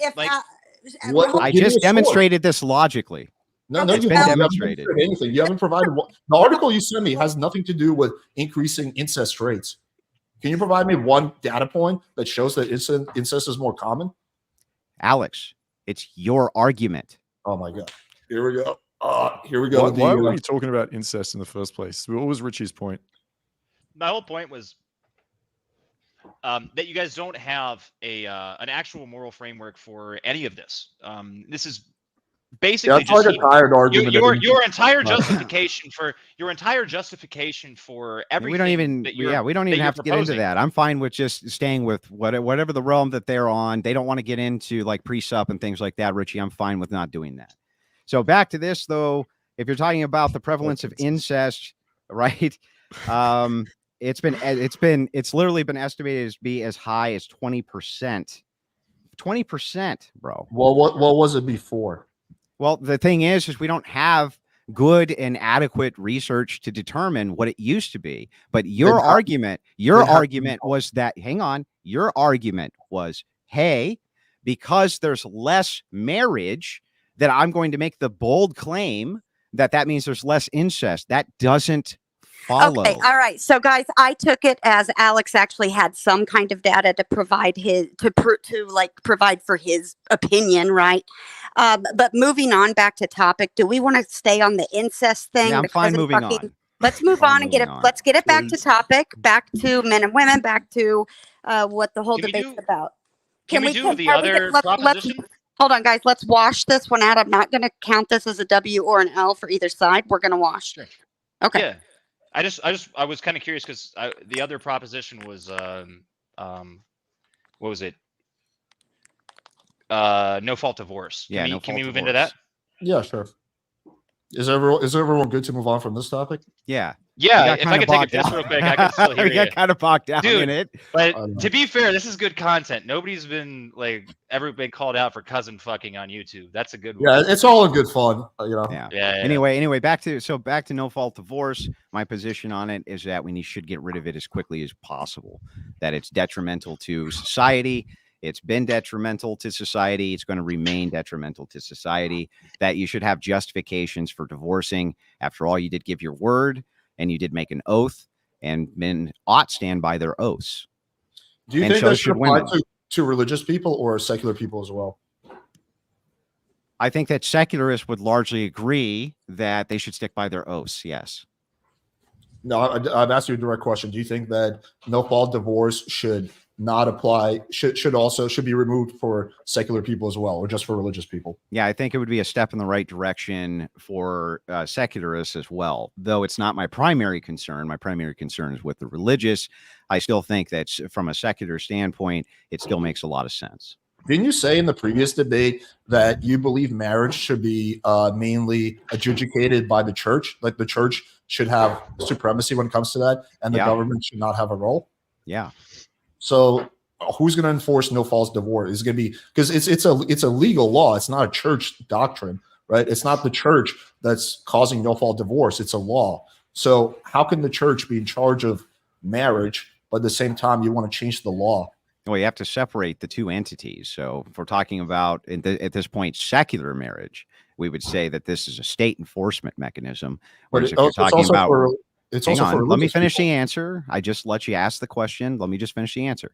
So if you're talking about secular marriage, okay, then yeah, that would be state enforcement. If we were talking about religious marriage, I'd want to see that be a church enforcement. I don't see any problem with that at all.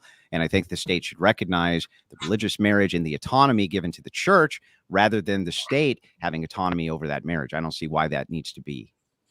Andrew, if you get divorced, who's going to enforce the alimony? Is it going to be the church or is it going to be the state? Well, if it's a church doctrine, there may not be any such thing as alimony, which is allowed if the state recognizes the church's authority over religious marriage. Who's going to allow you to divorce? Is it going to be the church or the state? Who's going to actually put you in jail for breaking the law?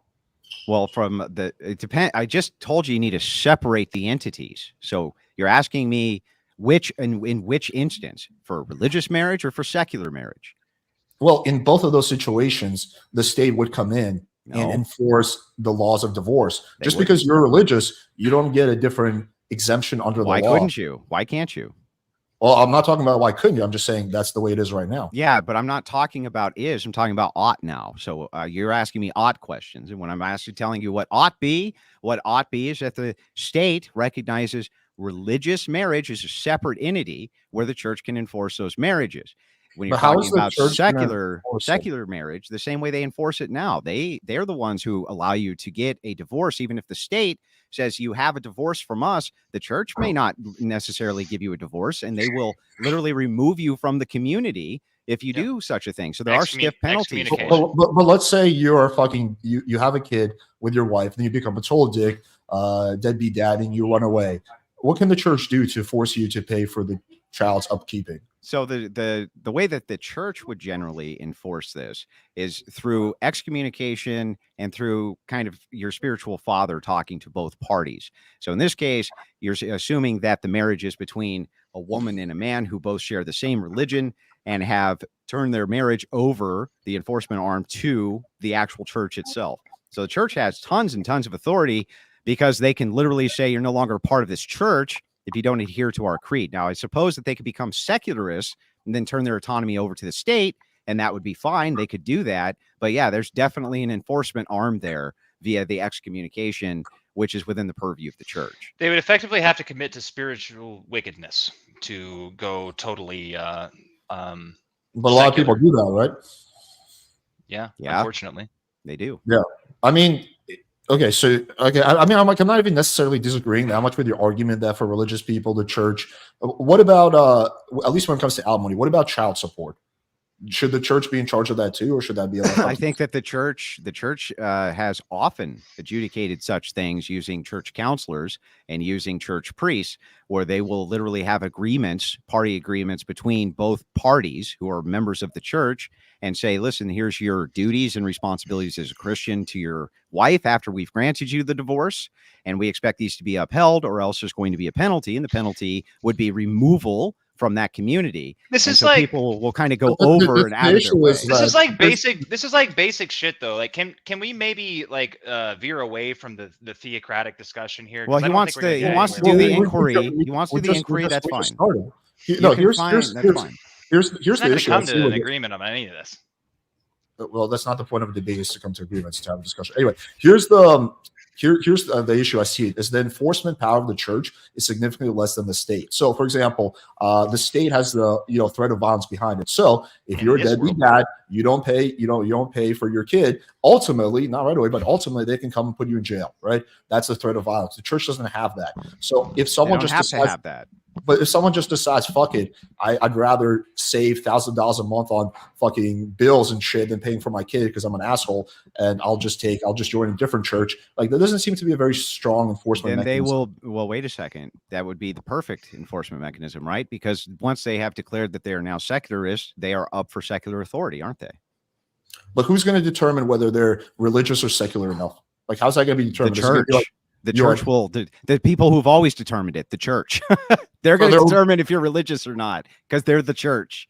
So you're saying that if someone doesn't follow the church rules, they're declared secular, and then the state comes in. Well, they're excommunicated from the church, and then you would appeal to the state authority. But then the state still has the ultimate This is how this works right now, by the way, in many nations which are under papal law, essentially.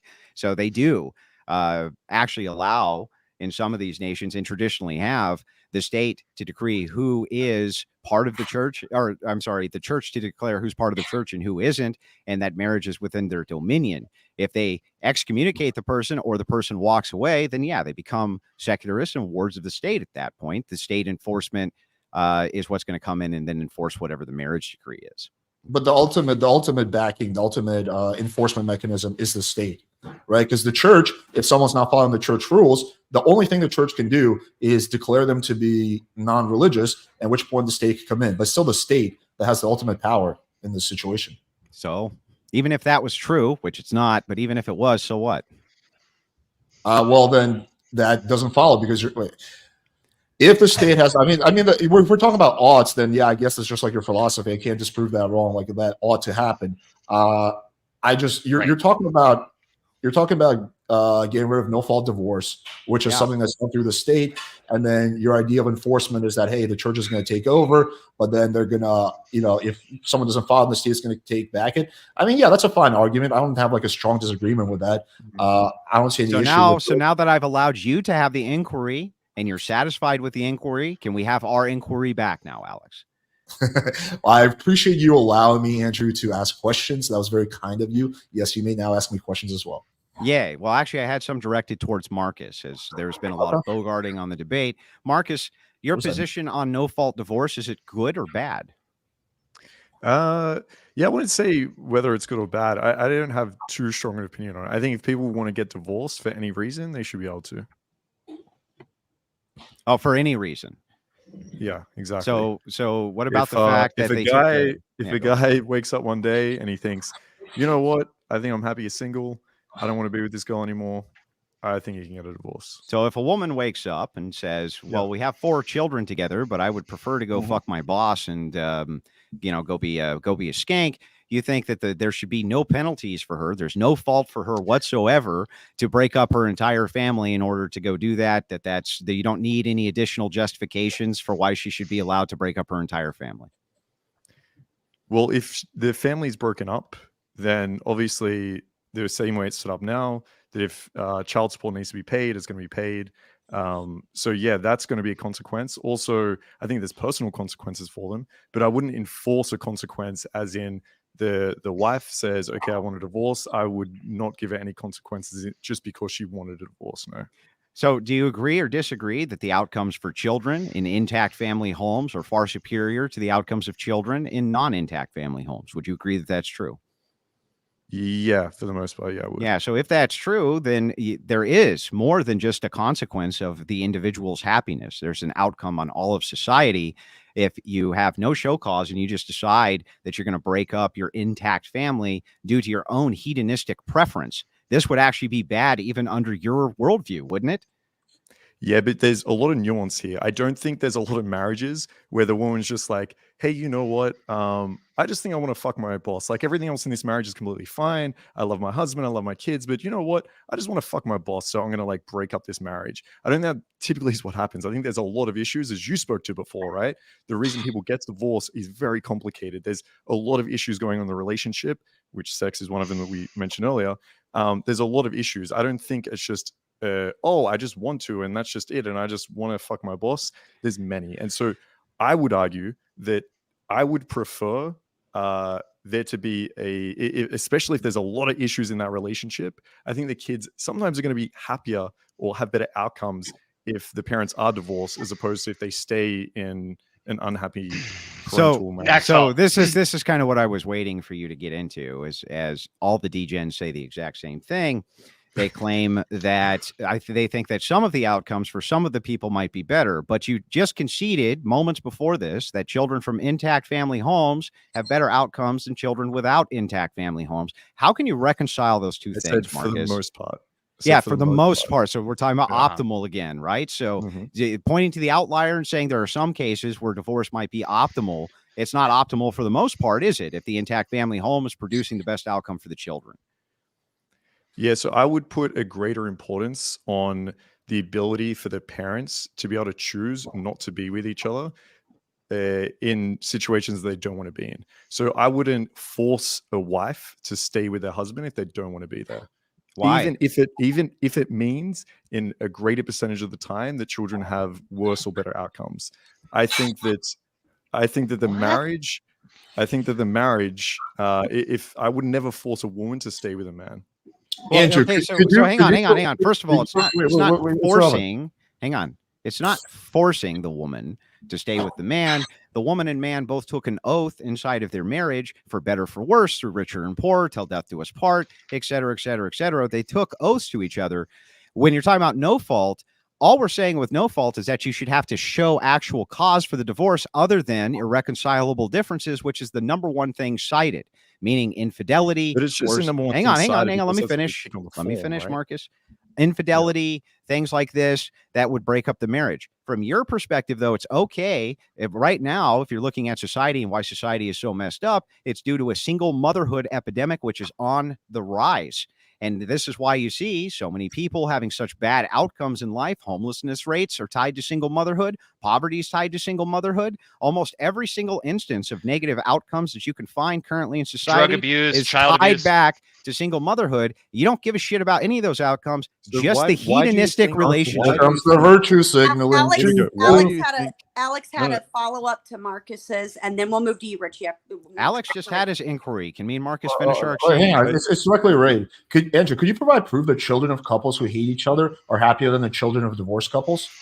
What would that matter about the outcomes? Well, because if it turns out that children, when the parents hate each other, have worse outcomes than the children of couples who get divorced, then that'll completely destroy your whole There point. is some good evidence to this, and I'll give you a good example of this. If you look at children who are remanded to state custody, okay, they are 1,000 times.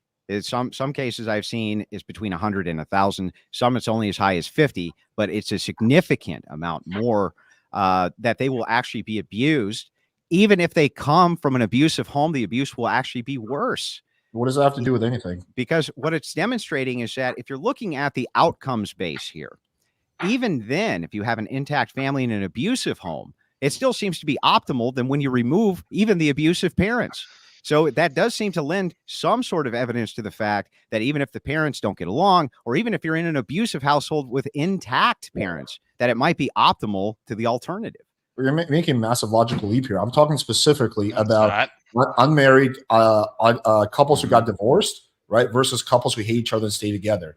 I don't even have a strong position on this. I'm just wondering whether your premise is even true. Can you provide any proof that the couples who stay together and hate each other, the kids have better outcomes than the couples who get divorced? There's literally no way to find that out because hate is a subjective terminology, right? It's like Who report? how could you?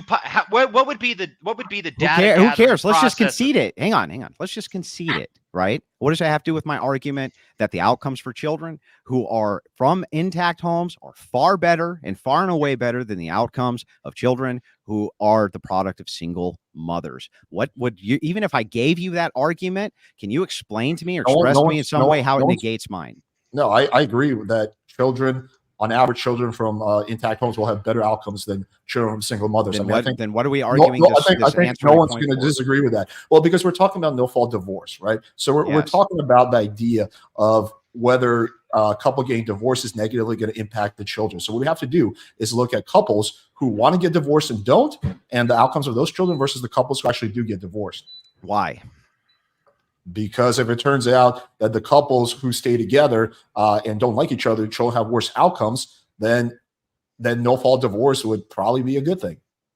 Okay, so the epidemic of single motherhood, which has spawned almost in line with no-fault divorce, are you saying, so you're saying it on both sides of your mouth, on the one hand, you say, yes, if there's an intact family unit, that's optimal for the children by all of your data that you're looking at. But your counter argument to this is that there could be some cases where the parents are, in a relationship where they hate each other's guts, and that could disproportionately affect the outcome of the children. Well, your answer's already there, which is, if that's true, then we should still see that the intact homes, you're going to have X amount of parents who don't like each other or hate each other or stay together for the kids. The outcomes there still seem to be optimal in comparison to the single motherhoods by the stats. But why does it have to be single mothers? Like you're What else are you looking going to at- be if you're divorced? Well, you bro? can. Well, you can have a mother and father who both take care of the kid. They do it separately, where the kid. That's like, not an intact family home. right. So that's what I'm looking at. So if we're looking at single mothers, sure, I will grant you that those will have worse outcomes. But They're I'm more still interested- considered single mothers if the, But if the I'm more divorced interested father lives in a separate situations house and is where contributing. What are you talking about? where both of the parents are there for the kid. They're just not married anymore. That's what I'm asking. They're the question. still What does called that single have mothers. to, bro? It's literally, and hang on. 2012, 89% of kids in the psych ward do not have intact families. They come from fatherless home. 90% of homeless kids have single mom. 85% of behavioral disorders, single mom. 70% of kids in juvenile hall, single mom. Disagreeing with you that single mom oh my god that Yeah, but the point kids with is, single like, moms will have worse these single outcomes. moms, right? These Then it single would moms- follow, Alex. Then it would These follow, and single- Marcus too. Then it would follow that even if they were intact homes where the parents stayed together, even though they hated each other's guts, the outcomes for the kids would still be better because the outcomes for kids are still better from intact homes. Period. So it follows. Do you think like the only two options are either you're a single like only the mother's raising the kid and you're intact? Like, do you not think there could be a lot of situations where the mother Axel. and father both take care of the kid separately? I know have it's to all do? Chinese guy. It has nothing I know to it's do all with Chinese anything. guy. Yeah, it's So just then all we- outliers. So then we could. Well, no, I don't think it's outliers. I think most Literally, of the time. that's what you're arguing. Yes. No, what do you think most of the time? Argument Yes. from Do, outlier. do you think most of the time when people get divorced, only the mother's there for the kid and the father just like fucks Most off? of the time in divorces, women get full custody of the children, and including primary custody. Only just now, in the last 10 years, has joint custody and joint physical custody even become even slightly egalitarian. But yes, for the most part, the women always get the kids, Alex. Okay, I would need to look that up. I don't have You have to be. What? How do you not know that? That's you Yeah, have to come be on, a that's real common fuck up as knowledge. a woman to not No, get full what custody. Alex is No, I saying think is what happens the- more the often than mother not can is get that, primary custody. yeah, But the what father Alex is gets saying is partial how many of custody. those are the father involved, right? How many of those is I the father understand the still involved in that? distinction, but you don't understand that that would still be considered a single, single mother mom, household right. versus an intact Correct. family. So it's How are irrelevant. you not grasping this? So if the father has partial custody, that would still be considered a single mother home. Yes, Yes. of course. If the Why fa- wouldn't if it be? If the father has joint custody, that would still be considered. She's a, It's a fucking broken single. home, dude. Oh, she's single. She's a single mother. Whether the So- father has some access to his So let me children, ask the you this. mommy's still single. okay. So what let if me the ask you kid? this. What if the What are you kid talking spends? about? What if If the we kid took all spends these 1 single week with mothers- mom and 1 week with dad? Would that still be a single mother home? Yes. Holy shit. So if we took all these single mothers, right? Wait. They- No. I need you to concede that yes, that would be a single mother home. That's still a single mom in a home who's single. All right, Marcus. I've never defined single mother as I've defined single mother. Apparently, always. you've never been a statistician hang that on, works in hang on. sociology. Relax, Richard. Relax. Well, I think most people view single mother as when the mom is the only one raising the kid and dad isn't there for the kid. I don't view a ignorant. situation. Wait, hang on, relax. I don't view a situation where both the mom and dad are there for the kid. The kid is spending some time with mom, some time with dad as a single mother home. And I think most people don't view that as a single mother What home. would an intact family home be Here, to hold on, you? Marcus. What would that? Hang on. What would that mean to That's both right, of you I can guys? say. What does intact home mean? Well, let the moderator speak. Right, I was saying it was Marcus had a point to elaborate on that, but if Oh no, you- I was going to ask a different question if they want to finish this. All Yeah. right. What does intact single home mean to you guys? What does that mean? Intact family home. Intact. What does that mean? Where the mother and father are living together with the kid. So if mommy and daddy are not living together with the kids and they're living separate, even though both of them may have input on the kids' lives, would that be a single mom or an intact family home, Alex? There's more than two options, my man. But to give me the third. The third option is the kids spend some time with mom, some time with dad. They Yes, have joint but would that custody. still qualify as a single mother or an intact family home, Alex? Yeah, there's more than two options. Yes. So Oh. the third, and so I just asked you on the third option, which would that fall under as a category, do you think? Andrew, are you a homosexual or are you a alcoholic? Pick one of those two. I'm neither of those things. It's a presuppositional, preloaded question. Okay, so there we go. So yes, Yeah, so it's I legal- asked you what the legal- third No. category was. I just Right, explained like- to you like 3 times. The parents have joint no. custody. What he's saying The is parent- that there is no way to distinguish between how many days the father gets, what the quality of the father is. There is no way to statistically analyze on a mass scale what are the outcomes for 4 children with the husband who makes this amount of money versus like you could just infinitely regress into like all of these little different distinctions to where it's an impossibility to gather the data, which is the What's an reason that they important gathered the distinction? data between 2 separate entities, which is single or together. Yes, That's it. it's intact or it's not intact. It can't be. No. It can't be both. No one. Okay, I understand. No one is disagreeing with you that single mothers' homes are going to have worse outcomes than intact families. What I'm talking about is a third category, and I'm posing a question: does that third category, where the parents have joint custody of the kid spends time with mom and dad, That have is not worse an intact outcomes? home. No. Yes, they do. That's considered under the sociological standard to be a non-intact home. So an intact home is going to be mom and dad in the same home with the kids. That's an intact family home. Everything outside of that is not an intact family Okay, so home. the 2 options, just so I understand this, are single mother homes and intact family homes. There's no third option, right? That's how you're going to be categorizing this. You could make subcategories under this for the purpose of extrapolating additional data. So you could say, what about homes with a stepfather? Or what about homes without a stepfather? And they do that, and you can extrapolate data off of that as well. But for the purpose of this conversation, it's either an intact home or a non-intact home. And in the intact homes, the kids do way better than in the non-intact homes. Yeah, but Pretty we could simple. assume that the intact homes are having better outcomes probably because the parents don't fucking hate each other, right? The single no. moms, what we really need to look can't at assume is that. if we take all the single moms, let me finish for a second. If we take all the single moms that are divorced, hate their fucking partner, are miserable and have divorced, and then force them to be staying together, how do the kids cope then? What do they look like? Because right now we have intact family homes we that already can answered assume are this. going to be more happy together. And then we have people that are divorced probably because there's a lot of shit going on, right?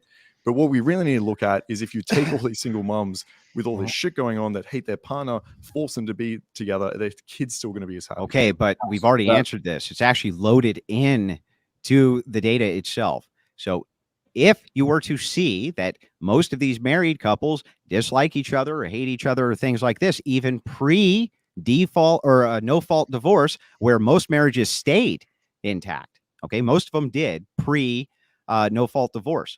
So knowing that this is true, if you look at the intact family homes, even if those parents, and there must have been plenty of them who hated each other, the outcomes for the children were still better. But you don't know. It's a correlation. It's not a causation thing. It could be multiple things that are causing kids to be worse off nowadays than they were 30 years ago. Yeah, just all of them go back to the single mom. I just read the stats. It's more than a correlatory when all of the stats, again, 89% psych ward, do not have intact families. In fatherless homes, 90% of the homeless children are from a fatherless home. 85% of kids with behavioral disorders, fatherless home. 70% of the kids in You're arguing against the fatherless home. Children, you're arguing against what list do you want? Children in single-family households are 40 times more likely to be molested. Are you just going to keep repeating yourself how bad single mother homes are? 40 Richie, times. Okay, here we go. Let's do a little more virtual signal. Go ahead. It's not a virtue signal. This is literally happening in reality. Okay, so if you're not we all married understand and you're a that single mother, homes are your worse children are 40 times more likely to be molested or abused by somebody outside of the home. 40 times. That's a magnitude of 40. Do you understand what that means? That was a fantastic argument to a point that no one made. Is it a good or a bad thing? Obviously a bad thing. This is directly related to no-fault divorce. If it's on a whim from some female, we're getting 40 times. Do you have a counter argument or not? I feel like I'm just debating ChatGPT. You guys just keep repeating yourself over and over wow, again. Great. We've acknowledged. Well, your nose is fucked up. So great. Like, do you want to make an argument? Like, listen to the mod for just a second. Richie, bring that back to the actual subject. I know what you're saying, and maybe a lot of people do. Can I repeat Alex's argument? Can I repeat Alex's argument so we know we're on the same page? Let Richie cook for a second and then sure. Go ahead, Richie. Let it out. What I'm saying is that you're sort of hand waving this away, and it's like, oh well, there could be these exceptions. There could be these. No, we've agreed to. This is how this is statistically broken down because there are either intact homes or non-intact homes. You're like, oh, well, dad could be a rapist. Sure, it's happened. 40 times more likely for the children, minors, to be sexually or physically abused. 40 times more likely in single mother households. And this includes all of the data with the dad that has, half custody, because guess what? And then this will logically follow. You don't even have to look at the data, right? If I'm a pedophile and I want to find kids that are easy access to, right? Where do I go? I have no I idea. go I'm to not single a mom. pedophile. You would go I where go the to a kids single are. mom with I go to a single mom that has a full-time job. Yeah, you'd go where the kids were. So that's Okay. why it logically follows same way that So you see you guys hyper have thought predators. this out?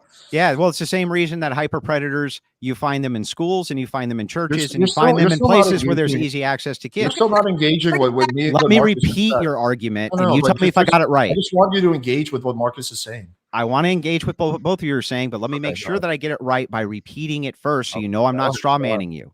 Go ahead. Your argument is that inside of intact family homes, can we demonstrate that the children from homes of married couples who argue and fight and have a bad relationship are still superior to homes of people who are divorced? Am I incorrect in this? No, you are correct. You actually summed it up Okay, pretty well. so then we have answered this 13 times and told you that the data itself for intact family homes, if we go back pre no fault divorce, if we go back pre no fault divorce, where divorce was not a thing for the most part, you would expect the outcomes for those children, because many of the parents must have hated each other, to have been worse, but they're not. Right, but at the end of the day, we just don't know whether Man.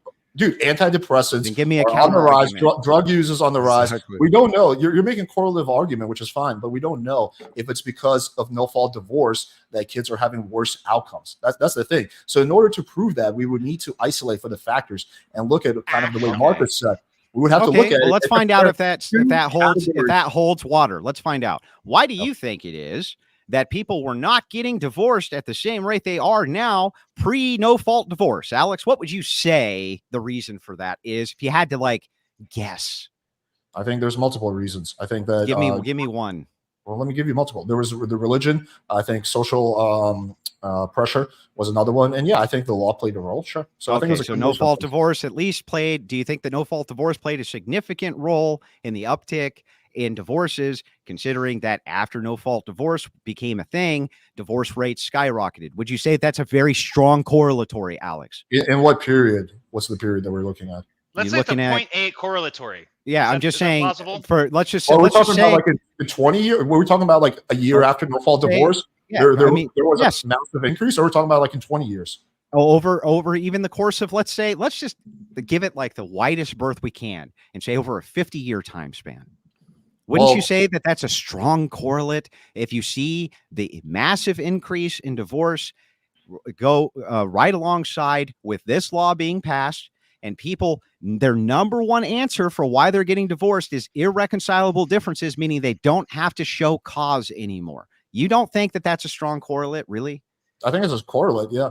Is it I a think strong that- correlate? I think whether it's strong or not depends on the time span and on the increase. If we're talking like 400%, then yeah, it's a strong correlate. If it's like 20% over the span of 50 years, then it's not a strong correlate. So It's hundreds of percent higher, hundreds of percent. Now, if you go back What before no time fault, now hang on, let me ask you this. If you go back before no fault divorce and you take a look at all of these intact marriages, wouldn't it stand to reason that if there was this kind of rampant abuse, which you guys are claiming happens within marriages, which is bad for kids, which is why we need no fault, why is it that you didn't see the worst outcomes for the kids when people were basically staying married within the confines of their vow? Can you explain that to me? yeah, sure. There could be multiple reasons. It could be Give the me fact one. that okay, well, I'm just about to. It could be the fact that we didn't really, focus on children as much, like in terms of the government investigating. There was less ways to report abuses, that we didn't track this data as closely. It could be that, for example, technology has fucked kids up. There's other things that are causing kids to get fucked up, other than the fact that their parents got divorced. It could be multiple things. Okay. So that's why the time span matters. So let's take these one at a time. Let's start with the first one. The first one is that the government has not been researching it enough, and that's the problem. Okay, that makes no sense because we have the outcomes of the people who came before, and we know that they were better. I'm saying that child services wasn't as present. No, Alex, just restate verbatim what you said, because Andrew, that wasn't verbatim, but when it comes to the government researching, what was your point? The point I was making is that government agencies like child services, for example, did not have the popularity they have now, and there was less ways for kids to report abuse or report negative outcomes. That's one possibility. Wait a minute. Another po- Wait. Yeah. And so we're taking one at a time. What do you mean report negative outcomes? We can just see the outcomes. They don't have to report it. We can see their graduation rates. We can see their literacy rates. We can see their job and employment rates. We can see the lack of homelessness rates. We can see the lack of antisocial drugs that they were on. We can see all of those things. We don't need their fucking reporting. We can just see it. Okay, I misunderstood you. I thought you were talking about happiness. Okay, if we're going off those factors, then it will come down to any number of things that happened in the last 30 years. Could be pornography. That's probably playing a role. Probably technology. Probably a lack of, communities. Probably a lack of purpose. I mean, there's so many things that are playing a role in why kids nowadays are having worse outcomes. There's a correlation there, but I don't know if there's a causation there. Okay, so again, if it's just a correlate and not a causation, and you are making the affirmative claim that it must have something to do with things outside of this as at least some strong correlate. Okay, so it's the strongest correlate, the no-fault divorce, or isn't it? I don't know. I don't have an answer to know. that. How Because many more divorces are there percentage-wise because of no fault? Like, how much has it gone up, would you say, Andrew? It's a significant increase. What do you mean by I'm significant? going to have the chart pulled in just a second, so I'll give you the actual data on this so that you can see the significant increase in divorce. But 1970. No, not just an increase in tax, divorce. Andrew. I'm saying, do you have any statistics on specifically isolated for no fault? That's what I was curious of. Well, what do you mean isolated for no fault? Well, I just don't want to see that divorces have gone up in X amount of time. I want to see how much divorce has gone up because of no fault. Okay, so hang on. Again, if that's what you want to, see, Marcus, I think that's fair. So let's see if we can walk through this. Are you ready? Would you say that no fault divorce is a strong correlate for the increase in divorce or not? Well, I don't have the data on that. I'm not sure. Okay. To be honest with you. Okay. Well, so here, I'll pull the studies while you guys engage, and we'll circle back to this. But I am going to circle back to this. I guess just generally speaking, how could you not see that that's a correlate? Like if women are in a, we all agree it's a correlate. Well, okay. Well, Marcus just said he didn't agree. He needed. No. I said agree. I just don't know by how much. That's what I'm asking. Yeah. Okay. If it's 1%, right? Let's say it increases by 1%. Okay, so I have over 1 dozen studies. 1 dozen studies. I'm going to text them. I'm going to text them to Alex right now. Just post them in the private chat. So the dozen studies and stats proving the broken homes are causal, not correlated to poor outcomes in kids. Right. I'm going to state what these studies say, and then you guys live can go through these studies. And let's watch and see. But yes, it's not just a correlate. Can you send me the study or? Yes, I'm texting them to you right now. In the private chat, whoever. I don't have a way to put them in the private chat. My brain hurts about this shit. But are you guys? I know, so does mine. Seriously, are you seriously like the prospect of going through these studies and you guys like nitpicking them and fucking but actually my mom was pretty cool and no, looking at studies is important, Richie. Well, okay, fair enough. Go for it. But can't you like just think about it logically, right? If women, who you know well, right, because you're pickup artists, right? Like you understand how women function. Understand how they think, right? Yes. Mm-hmm. Would you find them to be particularly accountable when they do something wrong? Depends on the woman. Some yes, some no. Of course, generally speaking. I would not say gender-wise, women men are the same way. Than men are. Is that like part of your plan to get laid? Why you asked that question? No, that's right. Do you think women don't take responsibility compared to men? Do you think men take responsibility? Dude. Well, far more often than women do, generally speaking. But of course, there are exceptions. Yeah, what are you basing that on? I don't know. Where are you getting that from? Hatred, Marcus. Okay. If I've seen so many men not take responsibility for their lives, that's insane. So I don't know. Well, fair enough, but society doesn't sort of reward those men for not taking responsibility. They don't get sympathy. Like if you have a buddy that's fucking up at work and he fucks up big time, like fireable offense, and he gets fired, you feel bad for him, but it's like, hey, you fucked up, man. But if a woman does it and she comes to you crying, it's like a different emotional response. Women get away with shit like that far more often than men do. Okay, so are you trying to make the argument that women take responsibility less than men? Is that the point you're going to make? I'm trying to appeal to your general understanding of just your interactions with women, right? Like this is like what you guys do, right? Like this is your PUAs. So you're asking for You total experience from yeah, I'm yeah, I'm precisely. But like, I'm sorry, but my answer isn't going to change. I think I've seen both countless men and countless women not take responsibility and vice versa. I don't know which one. My position on this is agnostic. I don't know which one takes responsibility less. I would say it's probably pretty close. I would say probably it's similar percentages of men and women not taking responsibility. But if you have some kind of Okay. source or something like that, we Sure, can take a yeah, look well, at it. okay, I've let's sent, break it hang down. on, hang on. I've now sent you tons. I've texted you tons. If you can put them in the private chat, I can't do that because just the way that I'm streaming. But I Fair sent you tons and tons of sources now, over the top amounts, showing not only the rampant rates of abuse, but the ties in to no fault divorce. You can even see the phenomenon in the UK. It's tied in for the no fault divorces. Like Can I take a I look at can't it, or- make it any clearer at how much the tie-in is to no fault divorces. Here's another one. Okay, can I take a look at it, or Go ahead, take your like- time. Yeah, so give me, like, guys, 20 seconds? let's table no fault divorce and move on to another topic of interest. What was another point of contention did we have?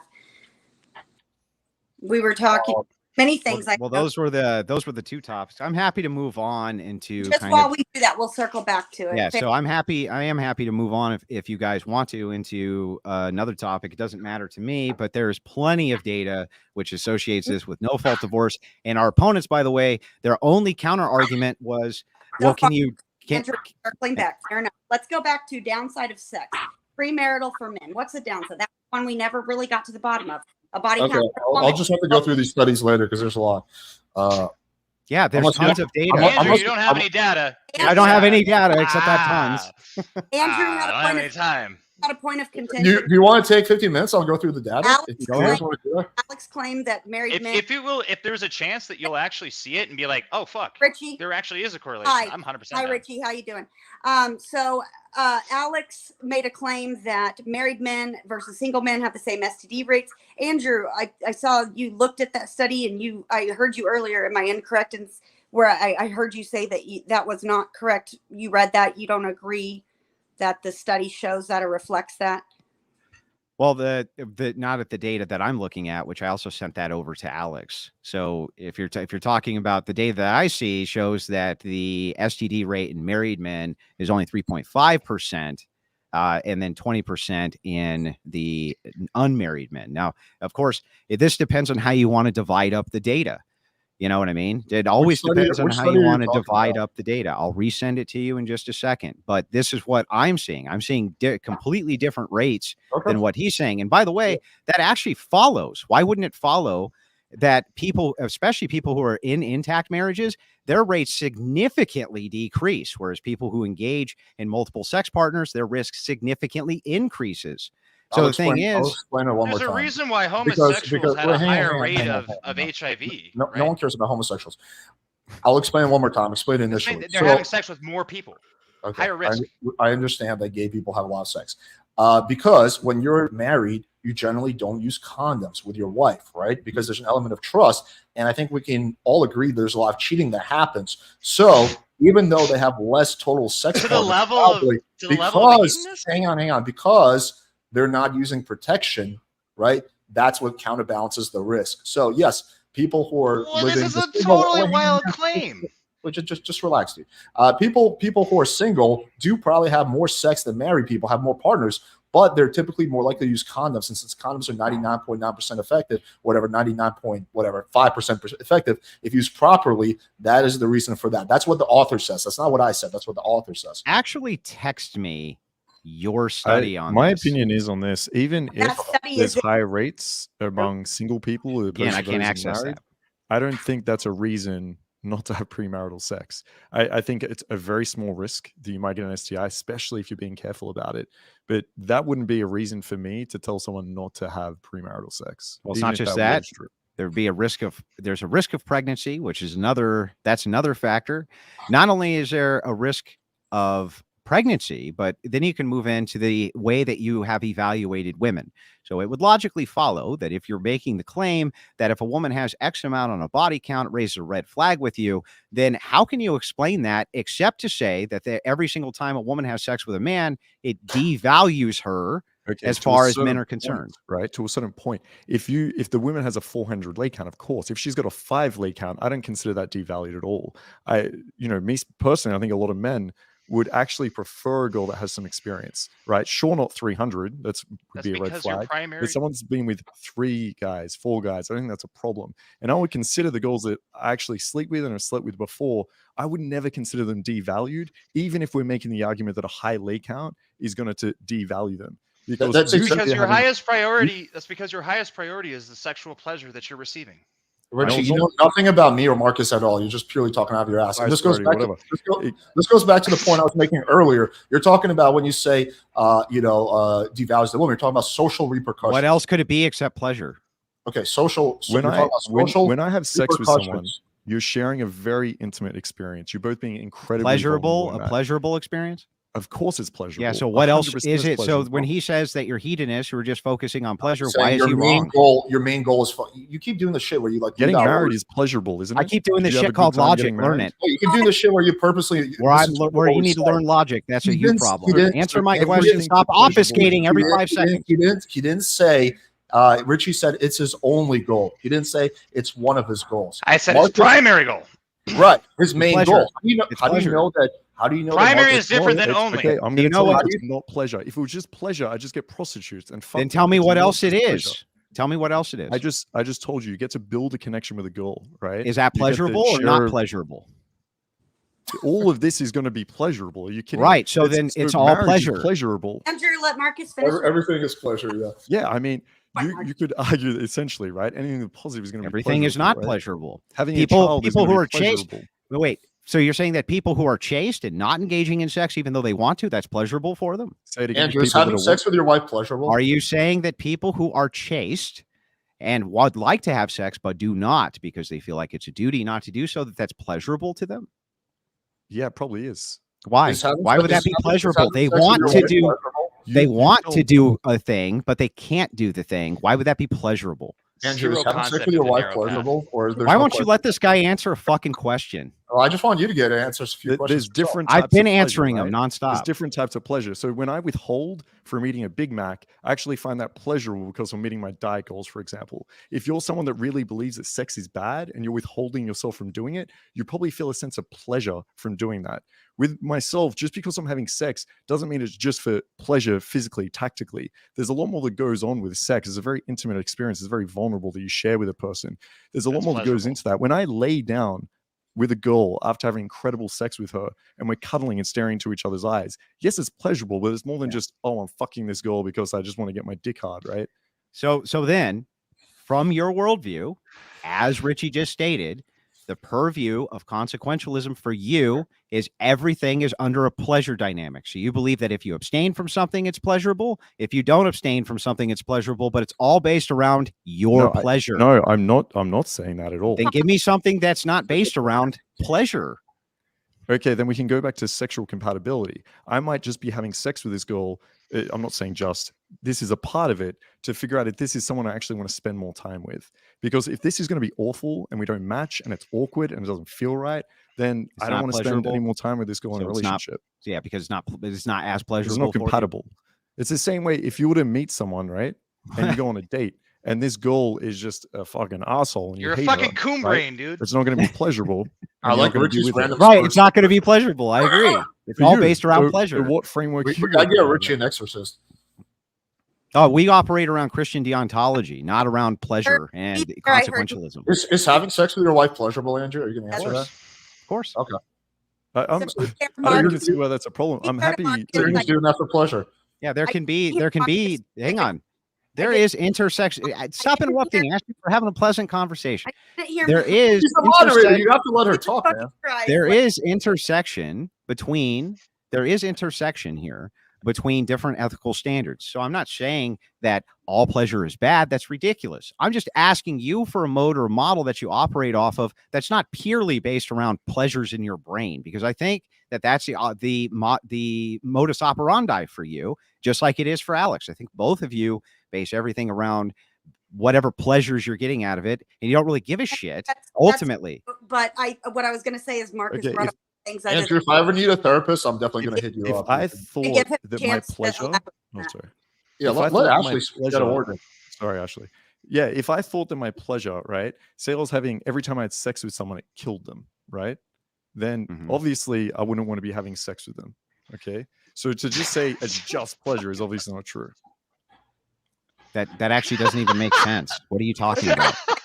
If I enjoyed fucking a girl, but it means she died afterwards because I had a deadly dick, right? Then I She has wouldn't be fucking HIV. her. Yeah. So then, but then under your worldview, you just got done telling me that you would do that action because you find it the most pleasurable for No, you. he just Do said not he wouldn't. engage in it.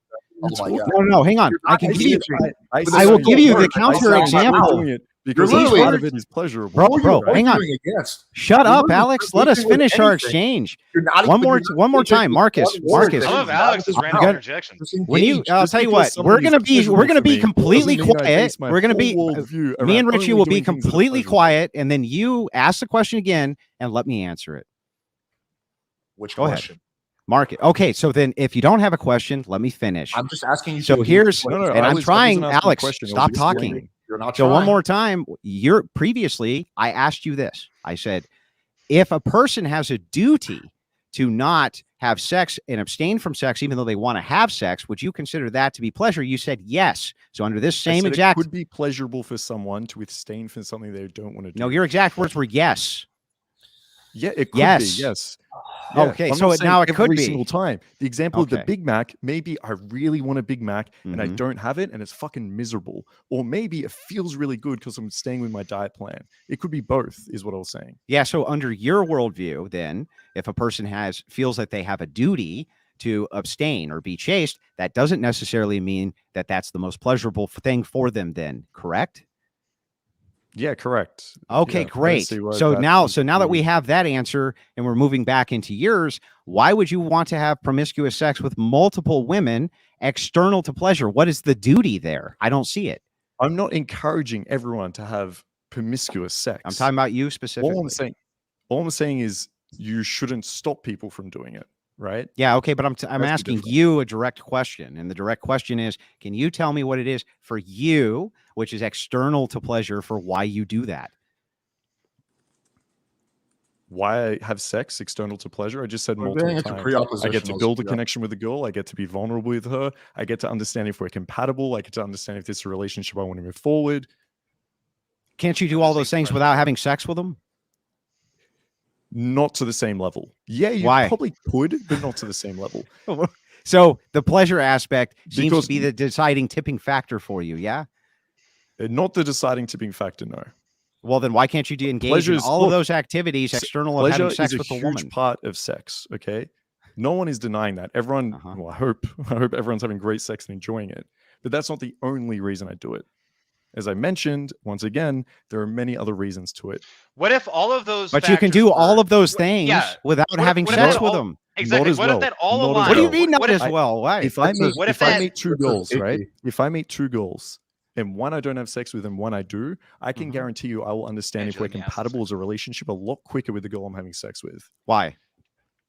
Because it's a shared, very intimate experience, right? So I would argue it's almost the same as if I was to go on a holiday with one of the girls as opposed to the other, right? So the It's- most you get to important see a lot aspect for more you. about her. So then the most important aspect for you And is sexual indeed the sex. compatibility, which is a huge part of a So relationship. then the most important part for you actually is the sex, which is what I stated before and you disagreed with. No, I didn't say. When did I ever say it's the most important? So I said if- it will help you. Well, it If has to be compared the to the most two, it will important help. because you say these other factors No, I are did not say not it's the most even, you important. said these other factors you can't really determine them without the sexual aspect, right? Andrew, I why said do you you smoke? could, Why do you smoke and But you drink? could understand it a besides lot pleasure? better if you do have sex with them. Okay. I didn't say it's What if- 100%. Marcus, It could okay, even be okay. 10%. Let me, Wait, I think wait. I I want can consolidate- to get a question in. Andrew, why do you smoke and drink? Yeah, besides pleasure, Because I like it. pleasure. Yeah. So right. it seems like pleasure is a huge motivator in your life as well. It's a motivator for me to smoke and drink. What does that have to do with the price of tea in China? Was it pleasurable getting married to your wife? Of course. Marcus, hold on, Oh, Marcus. so Let me ask you you this. did it for These pleasure. literally Can I have ask you- nothing to can do I with ask you each guys- other. You got No, married. it actually They have nothing to do with does. each other. You're going after Marcus, Marcus, Marcus. Yes. being motivated Yes, by there's No, no, no, pleasure. I overlap wanna in know, ethical I wanna systems. know. You're Yes. motivated I by want to pleasure know. as well. I want to know. I want Okay. to know. It's fine. I'm willing to answer any questions or like whatever. Go ahead, I'm go trying ahead. to What do you say. wanna ask? Okay. But okay. So Marcus, let's imagine a scenario where you had this girl that was great in every aspect, right? Mhm. But you didn't have sex with her yet. Mhm. Would you marry her, not knowing that you would have, like, knowing that you didn't really know how she was in bed? No, I wouldn't marry her. Then the most important part Is No. the of sex. your Because relationship I would say is that sexual about- compatibility. I would say that. Let me answer this. I would say that about plenty of other categories. If she was good in every single way, but she never wanted to have kids, then I probably wouldn't marry her. Now, is that going to be the most important thing? No, it's just one deal breaker. Bad sex is one deal breaker. No kids is one deal breaker. Not wanting to travel is another deal breaker.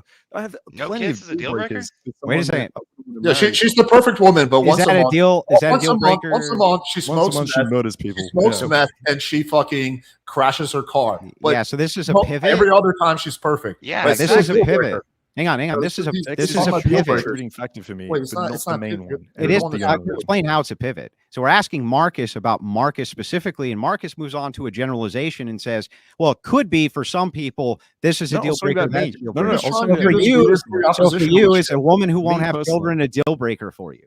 To get So married this is- to, yes. This is just that is a deal weird breaker. pre-oppositional Okay. shit where you're trying to make. I know the exact point you're going to try to make it, dude. Every debate, super boring. Like, oh, but Marcus, you don't have any like central philosophy to back up your claims, and I do because I read the Bible, and the Bible is like, I you know, didn't tells ask me him what a I need to do. single. I didn't ask him a single biblical claim. Yeah, I'm but just you're going. asking The point you're going to try to make is Oh that yeah, I'm you have supposed to keep you have a everything ground- surface so that you you have a fucking grounding dimwits can philosophy. understand it. You have a So I got to grounding keep everything philosophy, you simplistic guys- Compatibility. so This you is the fucking argument you dimwits try to can make get it. every single time. to Not get smart, argument. not smart people. Why have sex with woman, Marcus? I can't use higher grade philosophy because Alex don't like it. His brain not work good. You make this I don't argument understand every how you single can't debate. fathom that Well, sex is that a good enough part for of you, what makes Alex? it compatible with a girl. Oh, you don't know you don't have a grounding philosophy. I do. Therefore, Yes, I'm right. I'm sorry that your worldview has to be consistent. That's terrible, Alex. I'm I feel sorry so that my bad for worldview you. is not consistent with a 2,000-year-old made-up book. It's not even consistent Alex, within if its it- own worldview. That's the Alex, if problem. it I makes would any rather- difference, I know a Neanderthal type man who does have a consolidated worldview. So there's hope yet. Well, that's rare because I mean, I I've believe, got a I believe question they're for all Andrew, dead. actually. Wait, Richie, I've got a okay, question go for ahead, Andrew. go ahead. Andrew, would you, I'm just curious, actually, would you marry a woman that would never have sex with you? Of course ever? not. Of course not. So sex is the most important thing for you. No, in this particular case, I have a duty. Exactly. A So if we duty. have shared. Hang on, there's stop, more- stop, there's stop. sex that I'm goes going to into it, explain. correct? There's a distinction here. You are operating under the purview of promiscuous sex even outside of marriage and saying that it's not the sex itself, which is the thing that's really the high value. It's the fucking cuddling and getting to know them aspect, which is bullshit. But even if I assumed that that was I'm true, not if saying you're the moving into cuddling and getting marriage, to know them is the marriage, most a important thing in functional sex part, either. a functional part of marriage is what? Procreation. That's also a duty of mine that requires sex last time I checked, and it's going to always require sex. Do you So and your yes, wife of only have course. sex to Jesus, Roman, procreate? sure. And I You didn't said say you have sex is only for procreation. I gave an example of how it's your duty to procreate. And also, the way that a marriage works inside of our viewpoint is that it's a symbiosis between the church. The man is symbolizing Christ as the head of the church and the woman as the body of the church.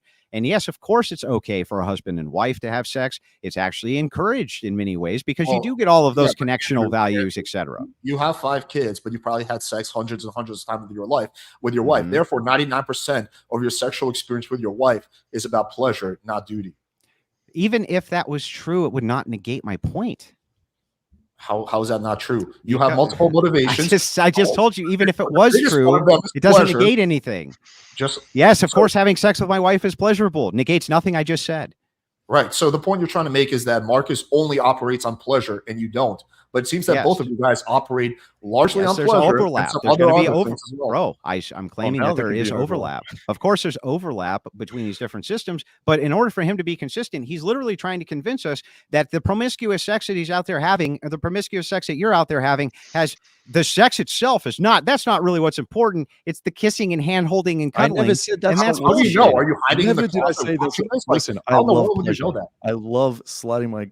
I don't know how if we can swear on this. You can But say whatever you of want. course, I love sliding my cock in them. All right, it's fun. We It's were talking about exciting. cousin fucking I'm earlier, saying dude. that's not Yeah. the. I believe you brought that up, Richie. Yeah, Ricky's going back to yeah. the cousin. He I loves it. did. He's So not then the really most interested. important aspect of it is the sex. Why don't you just concede that that's true finally? It's It's one not, of the because important if it things. was, I my just fuck prostitutes, right? If Did you sex was said the only you said thing, a I'd girl fuck could be prostitutes. Bro, you said a girl could be you can't perfect have in it both every ways. single way, and if the sex was bad, you wouldn't marry her, which means Correct. that the And most if she defining was aspect. Oh, it bipolar, doesn't. I wouldn't It marry means her. that's And if one she of the didn't want deal kids, I wouldn't breakers. marry There's her. And if she didn't multiple like deal traveling, I breakers. wouldn't marry her. Perfect Okay, in but- every single way, And if she was aside the from problem- sex. The problem is that That's either a big deal A, breaker. so either one of these things has to be true because it's just logic, right? Either A, what's trying to convince us of that sex is not the most important thing, but whether it's the kissing, hand holding, cuddling, and getting to know the woman, right? Either that's the truth or that the sex is the primary component. I have a difficult time believing, I struggle to believe, if you're going to be good faith about this, that you actually are trying to convince us that the kissing and cuddling and hand holding and getting to know the woman is the most important aspect of why you're banging lots of chicks. I never said That's it is insane. Well, the most if sex- important aspect. if sex I've was the repeated most- this Yeah. so many fucking Yeah, times. He's just trying to leave his you're not avenues engaging. open because You're he not wants more engaging. pussy. Many He times. can't be seen on the Having- internet saying, listen, "Yeah, it's just if you got a good having gash." sex for me, wait up. Having sex for me is multiple factors, right? It is not just the sex. Otherwise, as I said, I just fuck prostitutes and I wouldn't care, and that would be it. It's going to be partly a little bit of validation. It's going to be partly the interesting skill set behind it. It's going to be exploring kinks. It's going to be developing my own skill set. It's going to be the cuddling with the girl. It's going to be getting to know her. It's going to be the shared vulnerability. There's so many aspects. And we're honing Sex in is- on the Yeah, most important They're going to aspect. keep doing this weird shit where they try to say, "Oh, but it's the most important." I want to redirect and ask Richie a question. It's directly related to this. Of course you Richie, do. Sure, man. are you married? No, Why not? I just gave a brief history of it earlier on. Were you not listening? Just quickly repeat it. Reiterate for us, Richie. I wasn't listening. Sure. I knew this was gonna go here because it always does with PUA guys, but I don't care. Whatever. PUA Yeah, guys. I was in several long relationships, 4 or 5 years, and then afterwards, I sort of lost my faith in God, or rather, I became agnostic and became a hedonist for a while, longer than I should have. Well, doing a day as a hedonist is longer than you should have. And then I sort of came to the okay. You know what it was? It was Stefan Molyneux, and he was talking about how women pair bond with people. And I realized that I was actually doing more harm than good by sleeping with women that I didn't have any intention of marrying. And it put me in a difficult spot. So now I'm in my 30s, and I'm looking around, and most women are either single mothers or married. And yeah, it's tough, man. I put myself here. When did you give up on hedonism? When did you switch over to become more religious? I still haven't entirely. Like, I still smoke and stuff, right? Like, there's still physical pleasure in my life. It's a. I'm talking about purely in terms of sex. 3 years ago, 4 years ago. Okay, so okay. So for the last 3-4 the years, the death of my father made me really heavily reflect on my life and my choices. So there you go. I'm sorry to hear about that, man. I'm not. Well, it's whatever. I'm not trying to like use it as. I'm just saying like that's what. No, I understand. Yeah, but so it kind of begs the question: if like in your philosophy, like, are you going to say that for the last 3-4 years you haven't had sex at all? Then correct. Okay, interesting. So I guess you've had 4 years. Why have you not been able to get married if that's the most important thing in your worldview? Well, dating market's hard, man. Welcome to America. Like I said, those stats earlier. That's where pickup comes in. Richie, I'll hook you up with a free ebook. Okay, I have a question. So that way you can get a bunch of virtuous skanks who want to have sex with pickup artists. Yeah, precisely. Awesome. Dude, I'm 6'5". I'm 6'5", 190 pounds, objectively more handsome than you. You think I had problem pulling pussy when I just had no problem? Like, well, who I for was the last sex 4 with? years, you haven't been able to. You haven't. It's been not that I able to, haven't been able to. I'm looking for a virtuous person. Do you understand the distinction? You've been doing it for 4 years. I can go to the bar and fuck a skank. Well, no one's talking about that. Basically, anytime I want to. You for 4 years, you haven't been able to accomplish your dating. But just remember, if you were doing that, Richie, if you were going to a bar and picking up skanks, it wouldn't be about the sex. It's because you want to hug and cuddle and look into their eyes late at night. Oh, absolutely. Yeah, you haven't been. Wait, hang on.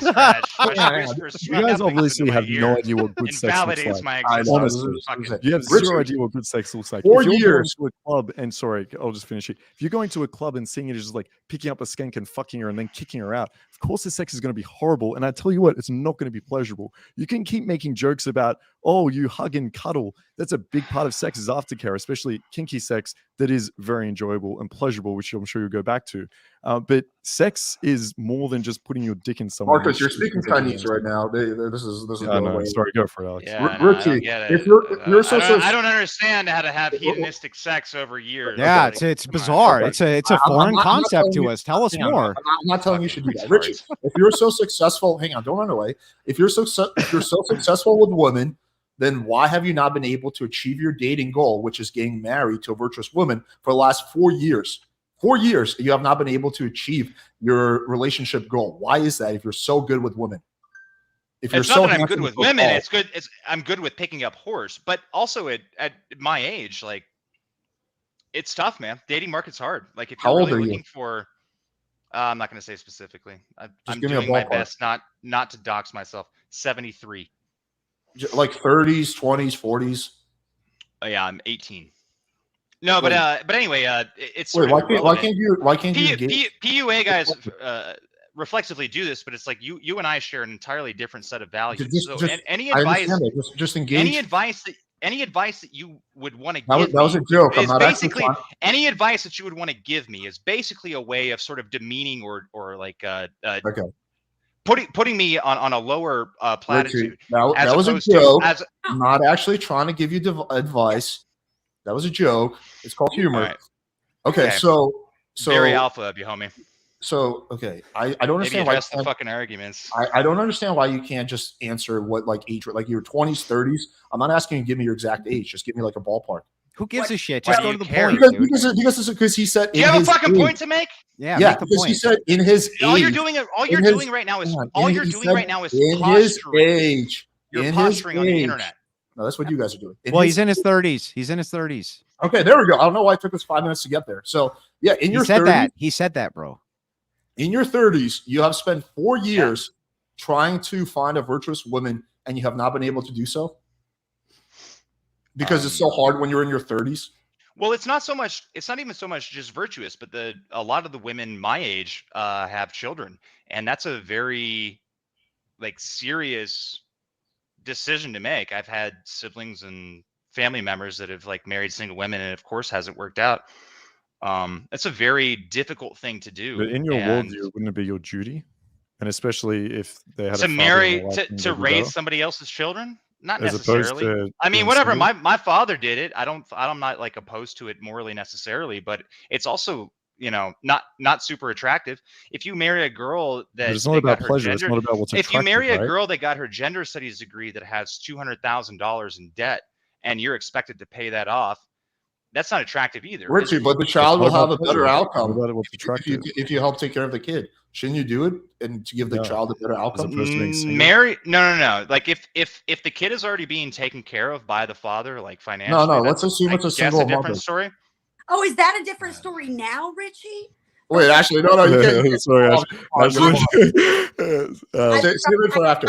God, I forgot. I'm so Richie. So your the biggest duty is to give a kid. All right. a So, good- like, I don't so- mind so following. I don't. Hold on. So why don't you mind. marry? I don't why mind. don't you Look, it's why don't you whatever. marry a You can get single as mother and personal. take care of the kid? You can get as personal with me as you want, but I just want to make a distinction here. I want to make it clear that you guys fucking got wrecked on this debate, and now you're trying to like go into like. So says the guy that made like fun where of I'm at. those like 30 minutes in because you had no retort.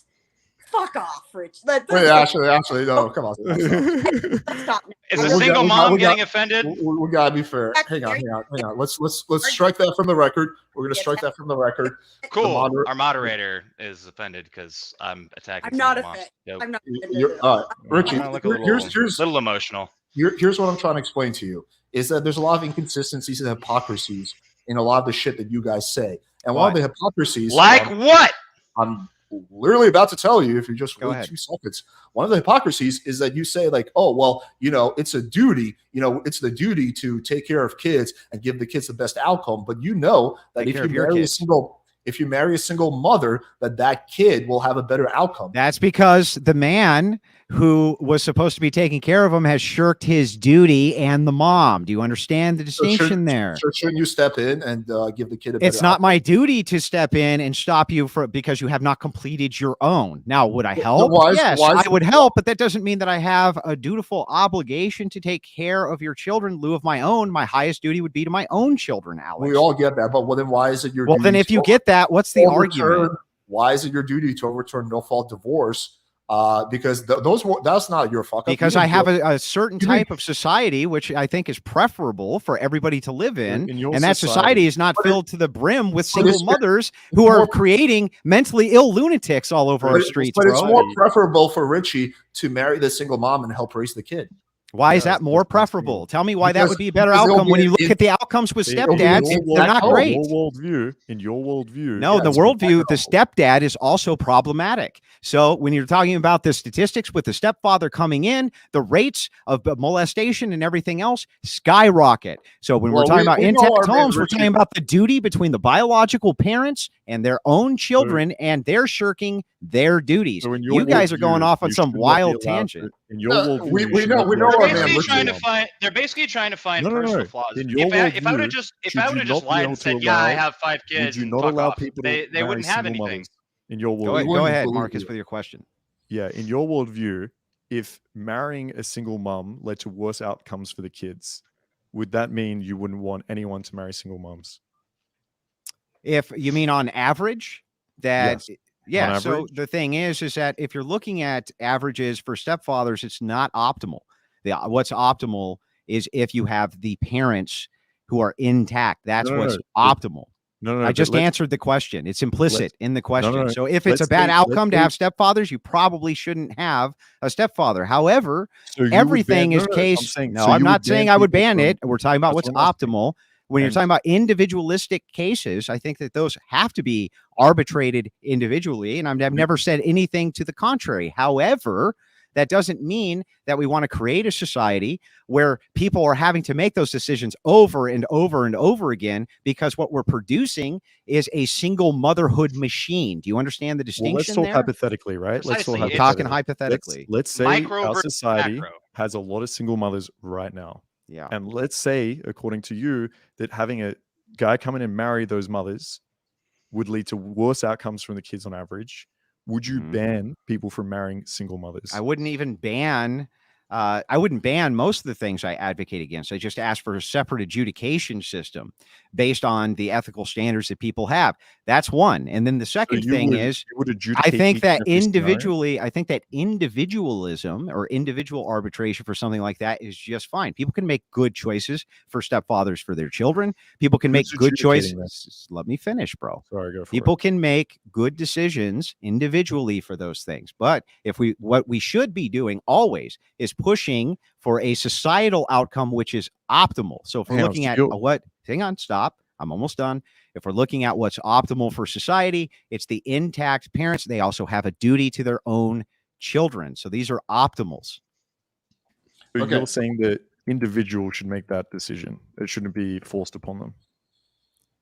No, I'm saying ultimately each individual is going to have to make their decision. However, from a policy prescription standpoint and from a societal prescription standpoint of what society is pushing, people are more likely to make good decisions if the normalization of good decisions is what's raised up as being virtuous, as a standard to follow, rather than being pushed against. An example of this, again, would be like LGBTQ propaganda has drastically increased the rates of people. No, I'm giving you an example. We're not getting into LGBTQ. I'm just giving you an example of propaganda. So if you look at propaganda for that, that's why you see so many people who identify along the LGBTQ lines is due to that propaganda. If that propaganda didn't exist, it's likely that they wouldn't identify that way. So when we're looking at societal outcomes, we're looking at what we're trying to push for optimization. Okay, and so going back to what we're talking about, so you would push that people should not get in relationships with single mothers.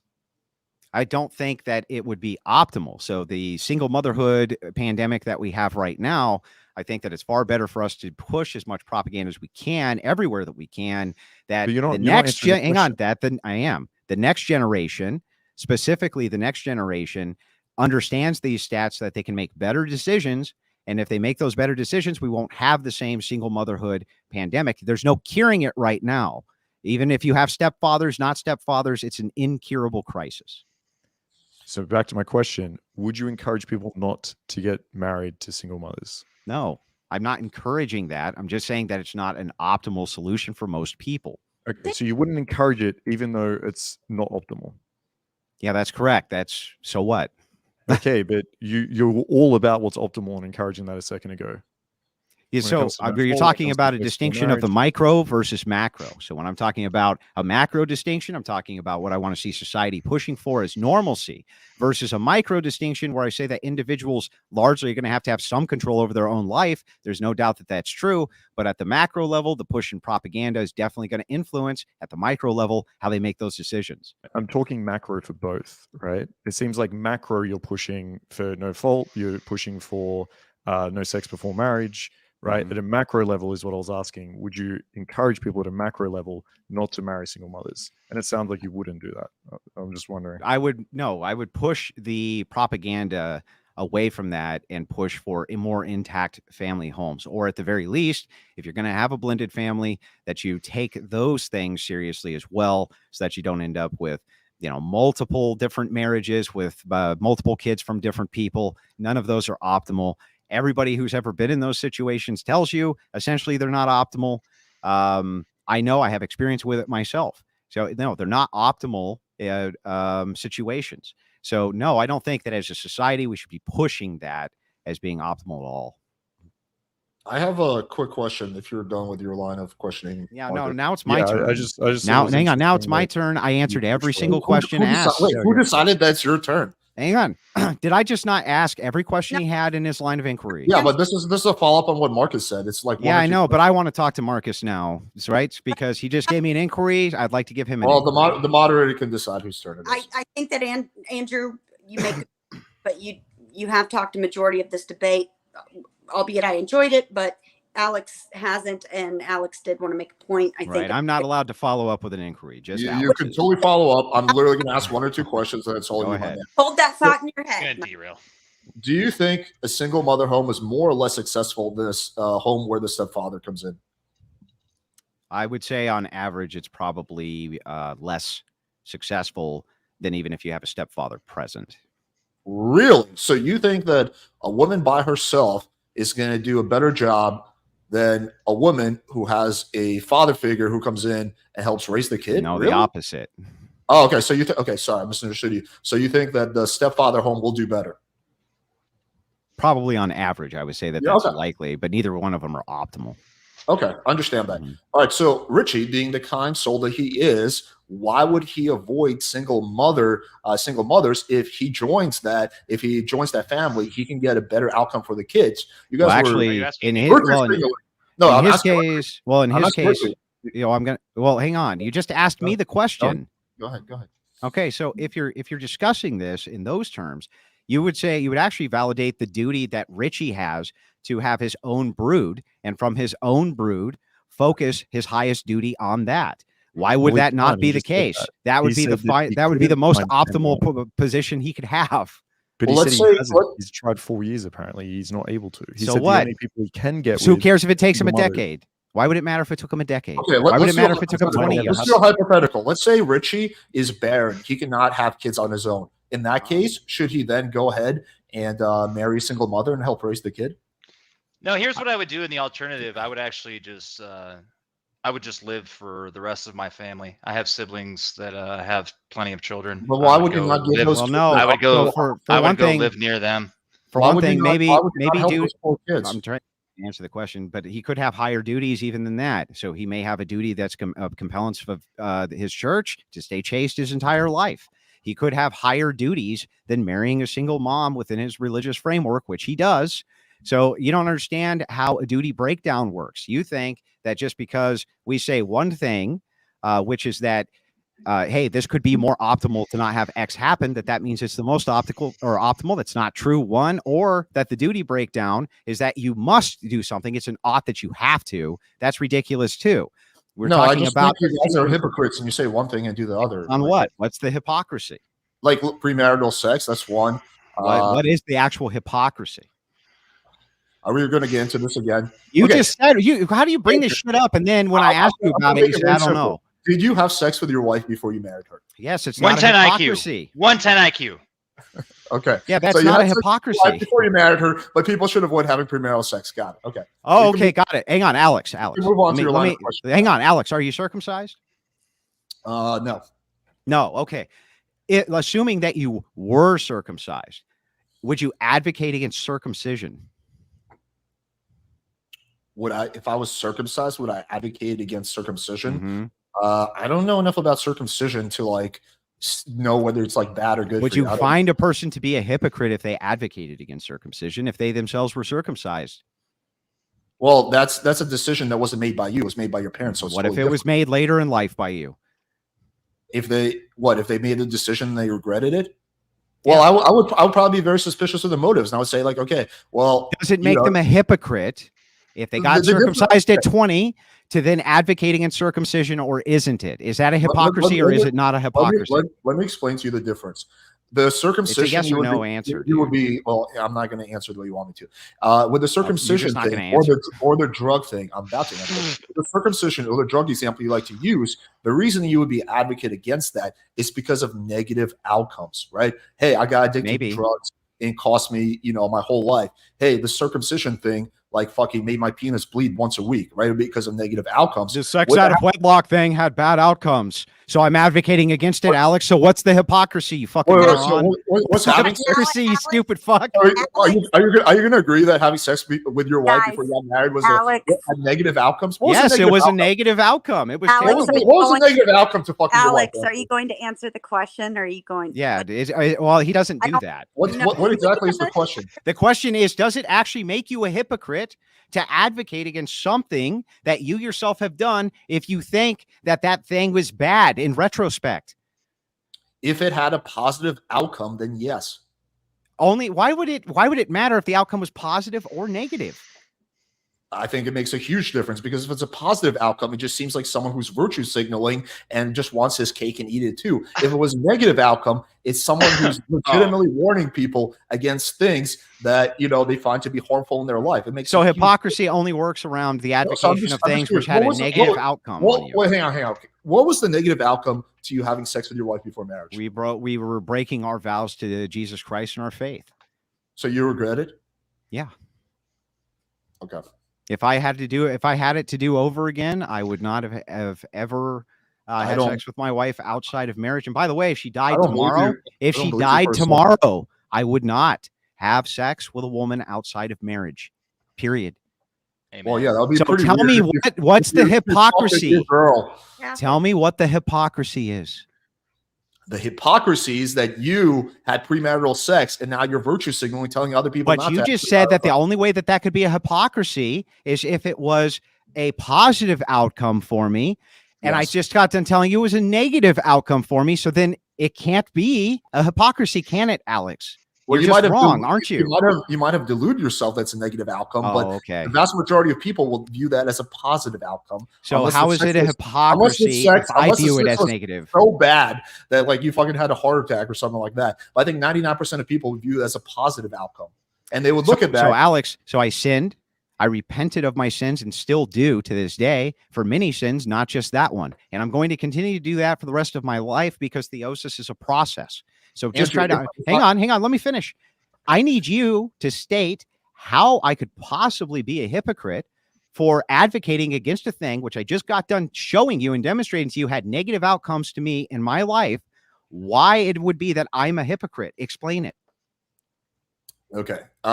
You're a hypocrite because you said one thing and you did another thing. I understand your argument that it was in the past. Hypocrisy has changed. It was in the past. But that doesn't change the fact. Okay, if I sold a crypto coin, I made $1 million. And then 2 years later, I was talking about how NFTs are bad and you shouldn't do crypto. Would I seem like a hypocrite? Would you believe me? What if you gave a reason, Alex, and you said that the NFT is bad because you got all kinds of taxes and different things like this, and it created massive problems in your life, and so you advocate that people don't do that? Are you a fucking hypocrite then? Well, now you're talking about negative outcomes. Oh, okay. So if I just gave you those and demonstrated those, but your response to me was, well, no, Andrew, because you did this thing that you're now advocating against, even though I gave you the negative outcomes, I just don't demonstrated believe them. I just don't believe in any of the negative outcomes you mentioned. I think if you could do it Oh, again, you don't would do believe it in them. again. Okay. I think you would do it again all day, every day. Andrew, I think This is what I see with like the hardcore religious people. They always do the opposite of what they say. You mean always, actually religious people? Always the opposite. So I'm out cheating on my wife, Alex, because I'm doing the opposite of being faithful to my wife. I'm out cheating on my wife. Hyperbolic. I'm not saying everything you're doing. Well, I'm being hyperbolic too. How?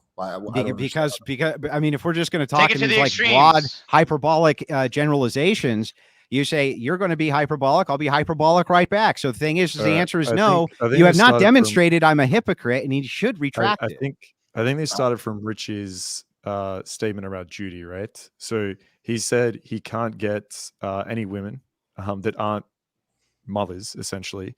And we said, well, if it's going to help the kids, Is that what I said? Is that what I said? Yeah, you said you couldn't get anyone except single mothers. Be fair, Exactly what you said. Marcus, that is not verbatim what he said. But you. So what? He literally said, I can't get anyone in this dating market. Really quick. All I can get is single mothers. I'm with you, Marcus. But the notes that I had here was Marcus said that at his age, the dating market is basically brutal. I wrote that down in quotes, so I know that was my thoughts. He also said that most of the women that he meets that are his age are already mothers. Right? Which leaves, I guess, one to assume he means that's a negative thing. So move on. Sorry. Well, I mean, he can it's not correct me if I ideal. said it wrong. Yeah, well, it's not ideal, dude. But put yourself in my shoes, right? Like you're in your 30s, and I'm old. Cool. And so your idea is like you want a wife that is fertile. Number one, 90% of the eggs dry up at 30. And yeah, so basically I have to. Yes, it's true. Go look at Malini, and now I'm rhyming. But yeah, dude. What are you getting at here? I can fuck No, it's not whores his number if I one want duty. to. Okay, The number one duty is the church. The number one duty is the representation of the way that the man represents the church and the woman as the body of the church. That's the number one reason for marriage. Procreation is maybe a second or third. Okay, second or third, fine. I'll concede. Second or third. It's one of your top 3 reasons. Yeah. To get married. Yeah. Yeah. So then why are you making excuses like women's eggs dry up, and like why are you saying that? Like it's your top duty. Yeah, it's not an excuse, man. It's just where I'm at. Okay. Cool. So wait, so hang on. So you're saying that Richie's failures, as he's adhering to his duties, which he considers his moral prism, are wrong because he's failed? I'm not saying his that, like, no, we're not saying he's failed. We're saying there's room for success that he's not taking. Was what I was curious about, right? And what room for success? What is your track record of getting people married, sir? My track record? What are you talking about? I'm talking about better than yours. Of getting people married? From the sounds of it, Richie can correct me if I'm wrong, but from the sounds of it, he's saying he could marry a virtuous woman, but she'd be a mother, and he can't find anyone that wasn't. He can correct me if I'm wrong, but that's essentially what he was saying. No, so well, it's certainly difficult to find, dude. I don't know. All right, here, I'll speak in terms that you PUA guys can understand. I understand this. Appreciate that, man. Basically, my value arguments. My sexual market value keeps increasing, and I'm hoping that I will be able to snag a fertile, younger woman. That's basically my best prospect to becoming a father and like being a. How does your sexual market value keep increasing? Yeah, what part of? Because I keep making more money, and fucking look at me. Okay, fucking look at me. That's a great argument. You keep making more money. So are you going to lead with your wallet? So no. This is genuinely speaking. This is genuinely speaking like how. Wait, Richie, are you going to use your money? This is how sexual market value works. That's how sexual market value works. Are you going to use your money to meet a girl? Is that you're going to leverage that? Women are primarily concerned with resources. If you can't provide resources. Why is there a contradiction to say a virtuous woman would not be after security? That doesn't make any sense. Well, he thinks that his ability he can give security now, right? Yeah, He can he's give a not form of trophy. security, but that does not necessarily mean that he's going to not have to search for a long time for the type of Christian woman that he wants, that has the So- virtues that he wants, that's willing to give him the children he wants. That may be a search. It takes a while. Let me So you're explain this. telling me he Well, can't find someone because he doesn't have enough money. I'm looking why this for search a is going That's not what diamond was in just said. the Why don't rough. hang on? Well, I'm Stop, curious. stop, So stop. what are you Marcus, saying? repeat my argument back to me that I just gave you. Repeat it back. It sounded like you were saying that he needs more resources in order to find this virtuous What was woman my because argument that's what back? they want. What was my argument? That's what it sounded like you were saying. I didn't say a word about that. All right, well then, what were you saying? Okay, 'Cause so that's what pay it sounded close like. attention now so that I'm you can get listening. this correct. What Try I use said was figurative that it language. could take a long while for him to find a virtuous woman that fits the Mhm. criteria that he has for his very Yes. rigid ethical system. Why Yes. is that problematic? He's indicating that it will be easier when his SMV increases, specifically his money. So we're asking, It may be how is so. it actually going to help? Because, of course, women who are inside of the purview of our moral system also understand the duties a man has to provide them with security and provide them with these other values. But That Richie doesn't can already mean Can you not provide them with security right now? that doesn't mean that there's not other options within the purview of these virtues. Doesn't mean that just because you have the virtues and the woman has the virtues that everything just lines up. That's So these- ridiculous. so This these is a virtuous- ridiculous so these- standard. So these virtuous women are going to be more likely to date Richie once he has more money. But they're virtuous women, right? And it's No, just that's for not what I security. said. That's ridiculous. What I said was that they may not align with the value structures. It could be any number of different reasons. However, he might consider his strategy for finding one of these women to take his time, accrue his resources, to give the maximum value to his family he possibly can when he does find that woman. What in the world could possibly be wrong with that? I'm engaging with what Richie said, and he said that his SMV is going to go up, and that's going to be the big thing that's going to help him meet a wife. When I asked him about SMV, he specifically alluded to money. What is So- SMV? Sexual Market value. And I'm sorry, is that not a factor, Alex? I don't think money is going to help you accomplish your goal. No. Yeah, I actually don't think money will help you. Like, God bless I you. really don't. If you want a bunch of If sugar you're babies, then continuing yeah, to get that's not what you older, want. You don't think money's going to It's help gonna you be- raise a family, it's gonna huh? be more difficult. Yeah, money's Well- not going to help with a family at all. That's One the of the most most insane virtuous thing I've people- ever one of the heard. most virtuous Well, people I know. Family. One If of Richie's one of the broke, most then you're right. virtuous Andrew, people I if one of Richie the is most like a virtuous 200K people I in debt, know. then you're One of the correct. most But I don't think he virtuous is. people. One of the most virtuous people I know is a family member of mine. I have a cousin and also my brother. They worked their fucking nuts off to acquire what they have. My cousin's actually a woman, beautiful woman, but her partner, similar in age, he's a bit older than me. They are multimillionaires living very virtuous lives, and they started early. They started having kids early. But absolutely, particularly with what's around the corner, like very soon.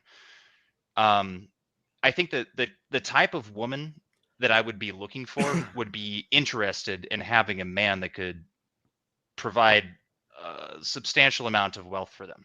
In fact, I think that if I were to find a woman that sort of just fell into my lap, I would basically look at them as a barfly.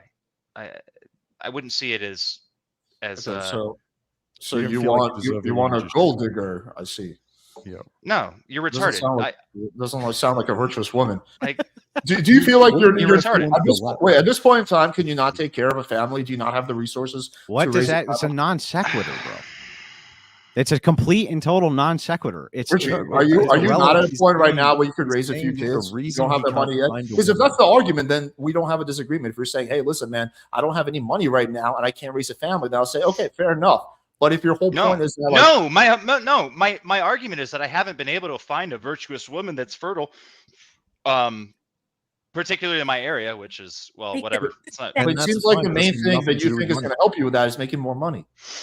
absolutely it is. No, yeah. that's not what he said, though. That's what he saying, said right now. no, That's literally and, he just and I'll, repeated and I'll clarify. It's very simple what he's saying. He's saying that until he finds a virtuous woman, what is the problem with him accruing resources for the No, that's not what potentiality he's saying. of his future family? That's Why not would what that be he's saying. problematic? That's not There's what no- he's saying. Is that We not what you're agree. saying, Richie?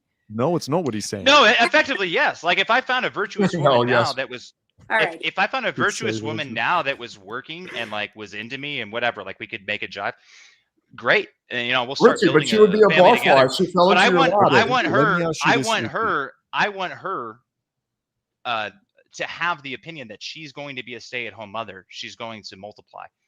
And that's really fucking tough right now. So like, that's what weighs on my mind heavily when I'm looking for a mate, man. I don't know. Okay, so what you're saying is I don't know have how enough that's like money to difficult to raise a understand. family right now. Is that what you're saying? If that's what you're saying, then I get it. It's fine. But what you sounded like you were saying was that the more money you get, it's going to be easier to find a girl, and that's why you can't find a girl right now. If you're saying, look, I don't have enough money to raise a family, so I'm not even going to look for a girl yet. Dude, this is the most sexually degenerate fucking. Richie, let me restate this position the best way that I possibly can. Andrew, The position was simple. With all all due respect, he's been cutting me off every time I have an inquiry with this other guy. It's fine. Save a Christian. Please, may I? Save a bro. I will be fair, and I do have a good point. If you disagree, then I digress. But to be fair, Richie and Marcus specifically were having a back and forth interaction. I think that it would be I think that the integrity of the debate would be upheld most if Richie was able to speak for himself and actually clarify his point. Oh, but it's not okay when I'm cross-examining Marcus for him to speak for himself. Alex chimes in. That's bullshit. No thanks. So back to where I was at. Let me just restate this position because it's a simple position. Let me not listen to the moderator. Just do whatever the fuck I want. Dude, Richie's a real The moderator has to be fair. The moderator has to be fair. Moderator has to be fair. Richie, I'm sorry that the moderator hurt your feelings. Let Richie answer his own questions. Can I speak? Okay, as long as you promise that after that's done and I cross-examine Marcus, you shut your mouth. Nope. Me? Sure. Okay, then go ahead. Andrew, to be fair, like I don't know. I feel like I've tried my very, very best to be on everybody's side. I like all of you guys except Richie. And at this moment, it's a contentious debate. Don't take any of this personally. Oh, you know me. But I just genuinely mean what I say, and this is between Richie and Marcus. And I think that I do think that you did just hear that Alex said he's not going to say a word when I cross-examine Marcus when this is done, right? Okay, perfect. I love everybody except Richie. Except let me interrupt when Richie I will swear an oath on the Bible. Don't take it personally, Richie. I'm just talking shit. Don't take it personally when I talk shit about single mothers. Okay, relax, Richie. This comment perfectly sums up the issue at hand, what Marcus is trying to say. Hold on. Is Marcus trying to ask the question, or are you asking the question? Alex, to be fair, this is if we're going to go with this, I'll bring it up again. I'll bring it up again. Richie, right now. Richie, what it sounded like what you were saying is that you can't find a virtuous girl right now unless she's a mother. But you said you're increasing your SMV, and that's what's going to help you find a woman. We asked, what was your SMV? You said money, right? No,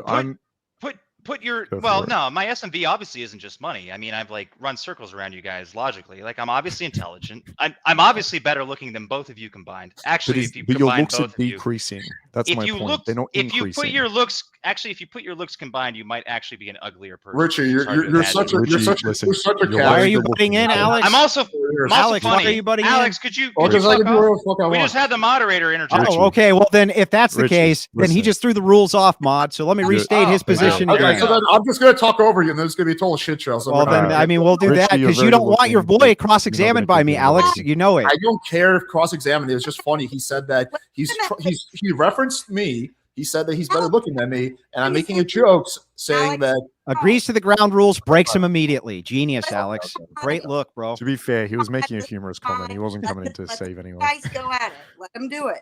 You guys shush. I'll shush too. I'll even quit with the faces. I mean, Richie, if you want Andrew to come in and give his opinion on it, I don't mind. It's just that's. Can you just shut the fuck up while I talk? Like, that's fine. Wait, don't let him off the hook. This is probably why you don't have a goal, man. We're all Alex, chill, mute. It's all good. Because I hate pickup artists. You have a lot of hatred. Yeah, it feels that way. Oh, I do. I hate Wicked. I'm not a big fan. But what about Christ, bro? What about not interjecting? He taught us 5 times, bro. Yeah. If you could just like. All right, let's hear it. What are you going to say, Richie? You agree to it? Yeah, no, it's not the primary reason. There's a lot of different reasons. I've had crazy life shit happen to me, but whatever. It's like, I'm not making excuses. The number one thing that I can find is that young, fertile women, particularly attractive young, fertile women, are looking for a level of a lot of things, like whatever. my best chance, if I meet that girl, right, and then it's like we just click, I wouldn't want to start a family with her immediately anyway if I wasn't secure enough in the future for creating those children. I think I could probably swing it just because of family connections, etc. But it's not even really it, man. Like I'm basically just focusing on gaining enough resources that I could start a family if it happened. And even more than that, what I've recently noticed is that living for myself, being selfish with my money, is deleterious. It's corrosive to my soul. When I do things for other people, I notice that I have a much more of a benefit, and so my money goes to like saving. And if worse comes to worse, I really don't mind just being a good uncle figure to my dozens of nieces and nephews. It doesn't hurt me at all. And no, I don't think that like as as desirable as it is, you know, whatever, I'm still a man. To have sex with easy pussy is just not desirable to me. Like it's not. I know that it would fuck me up in the end. I know that ultimately it's like it's just a soul thing, man. I don't know. I don't know how else to explain it. I No, know. no, I'm sorry, I'm rambling, but I've been up no, since it's like cool. early. No, it's 5 a.m. here for me, so I get it. No, yeah, I understand if that works for you, right? That's completely fine. It's just that earlier on in this debate, it seemed like you were forcing people to make a certain decision, right? And so right I now, wasn't I was saying forcing like, anyone. We were oh, arguing sorry, encouraging, right? optimization, right? It's Okay, yeah. optimal. And the reason I was bringing it up is it seems like it's more optimal for you to be with a single mother right now since you couldn't find anyone else, right? But if you're No. saying that's not the reason and it's just like you're not ready right now and you're working on things and you want to have enough money so you can support a family, then that's a different argument. I understand, but it's not what It's you're interesting saying. that this argument became about me. It's just like typical PUA guys, but that's fine. What do you mean by typical I PUA don't guys? mind. Well, because you guys don't have arguments against these like broader spectrum like consistently throwing out oh well, what about this, what about that, max salt, just nonsense. And you got crushed in your arguments. And so what you typically like to do is you'll find a guy that hasn't been reproductively successful, and you'll say, oh well here's what you need to do, Richard. You just gotta, because your followers, I actually have the people no that are problem with PUA you not being followers. reproductively successful. I don't, but it's like you were using your worldview to say that we should be having kids and it's our duty. Yet you didn't want to do it with single mothers. That's why I brought it up. Well, in my okay. worldview, I don't mind if you don't have kids. I don't mind if you focus on your nieces, nephews. Dude, we talked about this earlier. 40 Now- times more likely to be Well, sexually I don't know abused. if you guys are done with the inquiry, right? Because it's getting circular. But if you are, I would like to move into my cross-examination. Thank you, but with Yeah, that's people fine. listening, there was still a lot of interest from the chat, and I think that Marcus was just getting to a point. Okay. But Andrew, No, is it's correct. yeah. Andrew, I mean, I've kind of- kind of made my point. That's fine. If Richie wants to say anything else, he can. But I think I made my point. It's whatever, dude. The internet is a fickle place, and people don't really watch debates to have their minds changed. They sort of watch their debates to have their positions reinforced. I hope that there's some possibility that some people are actually considering, like, hey, it's kind of fucked up. I guess What's fucked up? don't be a bad example would be my life, and you could criticize that as much as you want. But I've been broadly open and honest, and okay. there it Marcus, is. I appreciate Marcus, it. is there anything else, any points with No, that's cool. that you wanted to kind of hone in on, or? No, it's all good. All right. Okay. Marcus, would you be willing to mandate your preferences on society? Which preferences? I don't know. Whatever preferences, doesn't matter. It's irrelevant to me. Like people shouldn't kill each other preferences? Whatever the preferences are. Okay, yeah, preference what I would have is that people do not murder each other. Okay, so that's one preference, right? So, and you have no trouble mandating those preferences on society, right? Because you believe that those things are optimal. It's optimal for people not to kill each other, murder each other, probably. Not kill, but murder. That specific preference, yes. And would you say the same thing about theft? Yes, I would say the same And would thing you about say that. the same thing about adultery?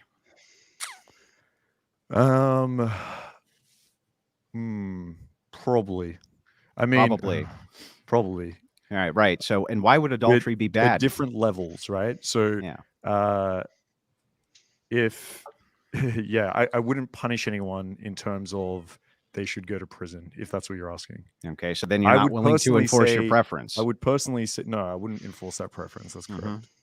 So what's wrong, though, if you know that it's wrong or immoral, which you just got done saying, for somebody else to enforce that preference? Why would that be wrong? Enforce it on society or on themselves?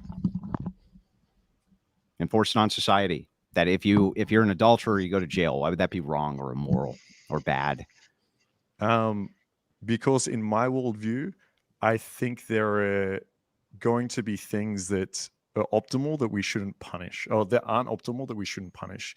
So, for example, like guns could be an example of that. I think societies with guns probably leads to more murders, probably leads to more people killing themselves, things like that. But at the end of the day, I think people should probably have the right if they choose to own guns, right? Yeah, but why would it be bad to enforce same those with free things that are speech. optimal? Yeah, but why would not going into free speech be bad? That's my question, is I'm trying to figure out why these things in your purview, which you agree are bad, why it would be bad to enforce that they no longer exist. Why would that be a problem? Because there are like positive and negatives to it. So if we're taking sex before marriage, for example, there are a lot of positives to have sex before marriage, right? There are some negatives as well. So for that reason, I wouldn't enforce it, right? So it's all based around the consequences, right? Consequences play a role, yes. Well, what else would play the role? If you're saying that you agree that thing X is bad, but the consequence of enforcing it is worse, then you're really just looking at the consequences of the action, aren't you? Sure.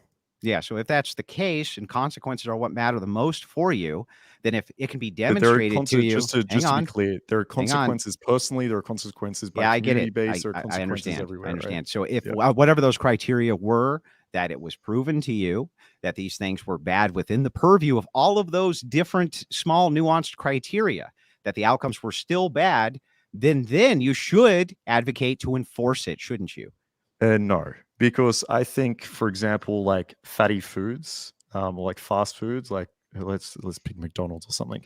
You could probably prove that it's negative for the individual. You can probably prove it's negative for the society, but I still feel like there's an element of like choice there that should be allowed. Why? And so if the Well, person yeah, but wants to why be able though? to, That doesn't. Don't you understand? That doesn't follow for you to tell me. Listen, Andrew, what I care about more than anything is the consequence, and this is demonstrated when I go through an inquiry with you, and we find out that But your there's a nuanced. Hang on, that your consequence when you nuanced take away personal choice. stop. The nuanced personal preference is the only reason you want to take away or don't want to take away choice is if the consequence of taking away the choice is worse. Do you understand? That's the only reason you have an argument for But what's there's a bad and what's negative- good. Yes, but there's a negative consequence from taking away choice as well. Okay, so can you tell me what the negative consequence of taking away the choice to eat a McDonald's fucking cheeseburger is? Well, obviously that's a trivial example, right? But I think society-based. Why is it trivial? Because it's a cheeseburger. Yeah, so what? That's my whole point. My whole point, though, is that why would it be bad to say no more McDonald's cheeseburgers under your purview when consequences are what matters? This is a problem with you guys. You're Because walking taking away people's contradictions. choice, right? I think that's negative in itself. You haven't demonstrated why taking away that choice would be a negative. Because I feel like people should be allowed to eat whatever they want. Because you feel. Feel. And that's what all of this always is with you guys. It's how I feel. You can't demonstrate any of this. None of it's consistent and it makes no sense. I don't give a shit how you feel about people eating cheeseburgers. Why shouldn't I enforce that McDonald's shut down tomorrow other than because it would make you feel bad? Marcus? So do you think we should not let people eat cheeseburgers? No, that's beside the point. It's a non sequitur. What I'm asking specifically is I'm asking if you whether share I a do, different whether I worldview than believe me. that or don't believe that. This is an internal critique of your worldview. I'm trying to figure but I'm out. asking about your worldview. Do you not Yeah. share the same worldview as me? No, you No, already did. I don't Are you share the saying same that people- worldview as you. And So you can tell me, ask me should about my people- worldview in just a should second. people- And should I will people be answer allowed to all eat of your questions cheeseburgers you in your have when worldview? we're done. We're almost done. I promise. I just need this answered for me. What would be the huge negative societal Well, no, impact hang on. Your of critique against on me, choice your for critique me on to me- say nobody else your could critique ever on have a me- McDonald's cheeseburger again? What Your would be the critique on actual me problem? is that there's no inherent value. You're not with answering my choice. question. You're And just I'm trying to asking turn you, it. do you not think there's any inherent value I with will choice? answer that question as soon as you answer mine. It's my inquiry. So answer my question. You're asking me why choice is good in our I society. know. I'm asking you why that specific choice, the specific choice of the McDonald's cheeseburger, if it's enforced that nobody else can ever eat another McDonald's cheeseburger, that choice is taken away from them. Why in the world would that be a bad thing, Marcus? I think in general, our society is probably going to do better if we give people these types of choices. So it could be a cheeseburger. It could be the type of treatment they have at hospital, whatever it is, right? Or if they want to get a tattoo or if they want to get an ear piercing. I think having individualized choice actually improves society in general. Do you? Do you think that you have a choice to blow a stop sign? But this is where I was saying where there's certain choices you can and certain choices you can't. I don't Based feel like you have the on- choice to go murder someone because the consequences of society. I think when we add choice in society, in the general scheme of things, there's better consequences. And obviously, some of those choices we have to restrict, like blowing a stop sign or drink driving Or not murdering eating a someone. cheeseburger at McDonald's? Because if we're trying to be consistent here, Marcus, you're still just saying the same exact thing, which is There's if levels the here, negative right? There's outcome, levels if the here. negative Eating a outcome is cheeseburger such, is very different than me killing someone. I didn't say that it wasn't. However, I you did. blowing through a stop sign at 2 a.m. Yeah. when there's nobody on the road, probably not a big deal, but you should probably still stop, right? You should probably still stop because the potential consequence is bad, just like the eating of the Yes, but you're cheeseburger. potentially killing someone. When I eat Well, a cheeseburger, there isn't a you're- chance that I run into someone Well, going through wait a a stop sign and second. murdering Wait a second. The them. massive industry, which is McDonald's and this and that, which is responsible for a massive obesity epidemic, amongst other things, which you would concede is true. These are all terrible. Where'd he go? What happened? Oh no, sorry, I'm still here, man. Okay, these are all terrible outcomes for One all sec. of these people. These are terrible outcomes for everybody, and yet you still you seem to just optimize your choice based on arbitrary preference. This is my whole problem. It's my whole issue, and you really haven't reconciled that, Marcus. Yeah, I would say it's. Sorry, give me 1 second. Sure. I would say there's levels to this. So if you could prove to me that McDonald's, for example, is causing a huge detriment to society, and it's absolutely fucking ruining it, and that a bunch of people are dying and it's really horrible, then that probably would be something that I'd want to punish somehow, whether it be taxes or just outlawing it in general. Yeah, sure, right? But if cheeseburgers make some people a little bit fat, or people eat cheeseburgers and are completely fine and have a healthy diet, and they can make that choice, then yeah, that's probably something that I wouldn't restrict in my worldview. So these are all If you can prove to me that if you could prove to me that sex before marriage completely ruins society, right? If you were able to prove that, I'd probably agree, but you haven't. And we have. So that was my. So that's where I wanted to get to, and I appreciate so much that you brought that up because that's where we were trying to get to. So I have demonstrated that no-fault divorce, which was the topic of this, has indeed radically raised single motherhood. Women are responsible. No, not only that, I sent over multiple studies. Alex can put them in the private chat now. 0 studies. They're in the private chat right now. There's 12 of them. The proof is on you, Andrew. I mean, yeah, dude. What else can I possibly do? I sent them all. Maybe Okay, do you want me to take 20 minutes off the stream and go through this? No, my whole point is that this was demonstrated. Not only that, it's been logically demonstrated over and over again that the single motherhood pandemic, which is currently, hang on, let me finish, and then I'll give it back. I'll give you the floor for your inquiry. Miserable. Let me just finish, and I'll give it back. You can make whatever inquiries you want then, Marcus. I promise. But it has been demonstrated. We did logically demonstrate it, and I sent over tons and tons of evidence. The correlatory is so overwhelmingly strong that no-fault divorce has led and is a massive contributing factor in the single motherhood pandemic, which then trickles down to, again, let me read you the stats. Hang on. Let me read you the stats. And you tell me if you dispute any of these. 89% of kids do not have who are in a psych ward do not have an intact family.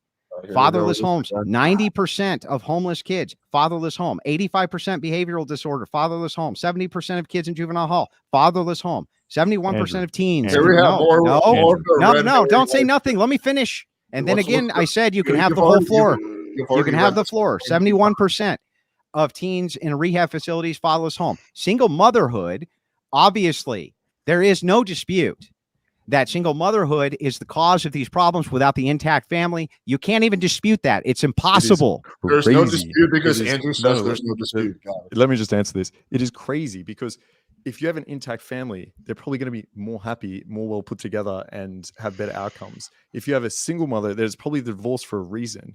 Now, if you take all those single mothers again, We've already and been just through force them this. to stay in a relationship, it doesn't seem like these kids are Fucking gonna have feminist amazing talking outcomes. points, bro. Literally. Feminist talking points. The man, if you force a Feminist man to be in a talking points, bro. relationship, Go ahead with your inquiry. I promised I'd answer whatever questions you have. Go ahead. The feminist Let's talk. get into closing thoughts after Marcus is done. Go ahead, Marcus. yeah, all I'm promised I would saying dive that into is whatever. if all you're comparing are intact families versus single mothers, we're going to assume those single mother families, they've got divorced for a reason, right? So they probably already have shit going on within that family. But what I'm saying is if you now create a situation where you have a parents that are bickering, that hate each other, that it's awful, and then you force them to stay together, whether the guy, whether the girl, then I don't think that's going to lead to good outcomes. And I think what we spoke about before, the ability to have a choice that we both agreed is important. I think they should both have a choice to leave that relationship if they're miserable and aren't enjoying it. Those are literal feminist talking points, and I demonstrated for you. I'm a feminist, okay? Apparently you Future are, is because I female. I am. demonstrated I'm a to PUA you feminist. that no fault divorce, these marriages stayed intact, and there was not these massive abuses going on in these homes. There was none of that. But we know this because of the outcomes of the people who were produced by know those the marriages. dynamics of marriages have changed a lot, right? We know that. Thanks There's so to many you other variables. advocating for promiscuity and being a Thank you, feminist, Alex. like the rest of the feminists Marcus, advocating your we're- same we're- feminism. Why do you Marcus, hate we're the feminists reason so the much? kids are being abused. Feminists are It's me fine. and you, buddy. Feminists We're are guys- fine. Brilliant. gotta Yeah, slow down on it's that. our fault. We're Yeah. causing Big that. brain stuff. Hey, feminists are fine. Unironically, yes. Yeah, we have more virtue signaling. Okay. Yeah. He just Is there- agreed he was a feminist. What are you talking about virtue signaling? He's joking, dude. He's fucking with you. Can you not pick up on basic sarcasm? Well, I guess Dude, in the fuck. future, He's you shouldn't make feminist talking points, then claim that you're a feminist and say it's irony, bro, because So that's because I fucking say stupid. because I say one thing that you think a feminist would agree with me on, it makes me a feminist. No, all of your talking points have been feminist talking points. In fact, All of them. Okay. yeah, all of All- them. I can't even think of Literally. one It's argument true. that you have Wait, made that Marcus, was it's not a true feminist because talking Andrew point. said it was true, so it's got to be true. Yeah. You can't Hey, even I must argue be a with it. feminist. You It is can't true. argue with it. It's a fact. Yeah, You Andrew think the said it. audience doesn't see that? Andrew They said do. it. It's a fact. that's It's good. a fact. All right, so Demonstrated. do you have any more things you want to get to before we get to closing? Yeah, thoughts? I'm open for inquiry. good. I promised I would be. I don't have any more questions for you, honestly. If Marcus does, I didn't think No, so. I'm good, man. Question from the I can chat. come up with something if you want me to. The chat, many people in the chat have wanted to know, are you planning on opening the panel at all, or are we doing closing thoughts and then heading out? Deal. And then fuck. Okay, we can do like 20. It depends on what the rest of you guys think. I can't, guys. I have other stuff to do this evening. I do appreciate very much the debate. I'll stick around for like super chats and stuff. I think that's totally fair, but I have my own chat, my own show to get back to after the debate is done, and I have my own super chats, and guys, I got to take care of on my end. So Yeah. Okay. So closing thoughts. Yeah. Who wants to go first? I'll go first. okay. Yeah, fuck it. Effectively, everything boiled down to in this debate, Naxalt. Not all X are like that. Every logical position that was presented by Andrew and I was totally refuted by, well, actually, there are single moms that do this, or actually, people will operate in this. I couldn't find a logical argument in the entire debate that we had, and it varied greatly. We would go from marriage to like every single point that was made.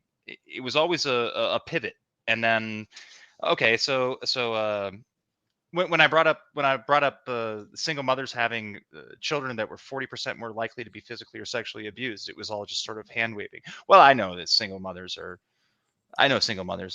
that whatever, man. My mother was a single mother when I was 12. Okay, like I understand that there are exceptions, but you never actually addressed the arguments at all.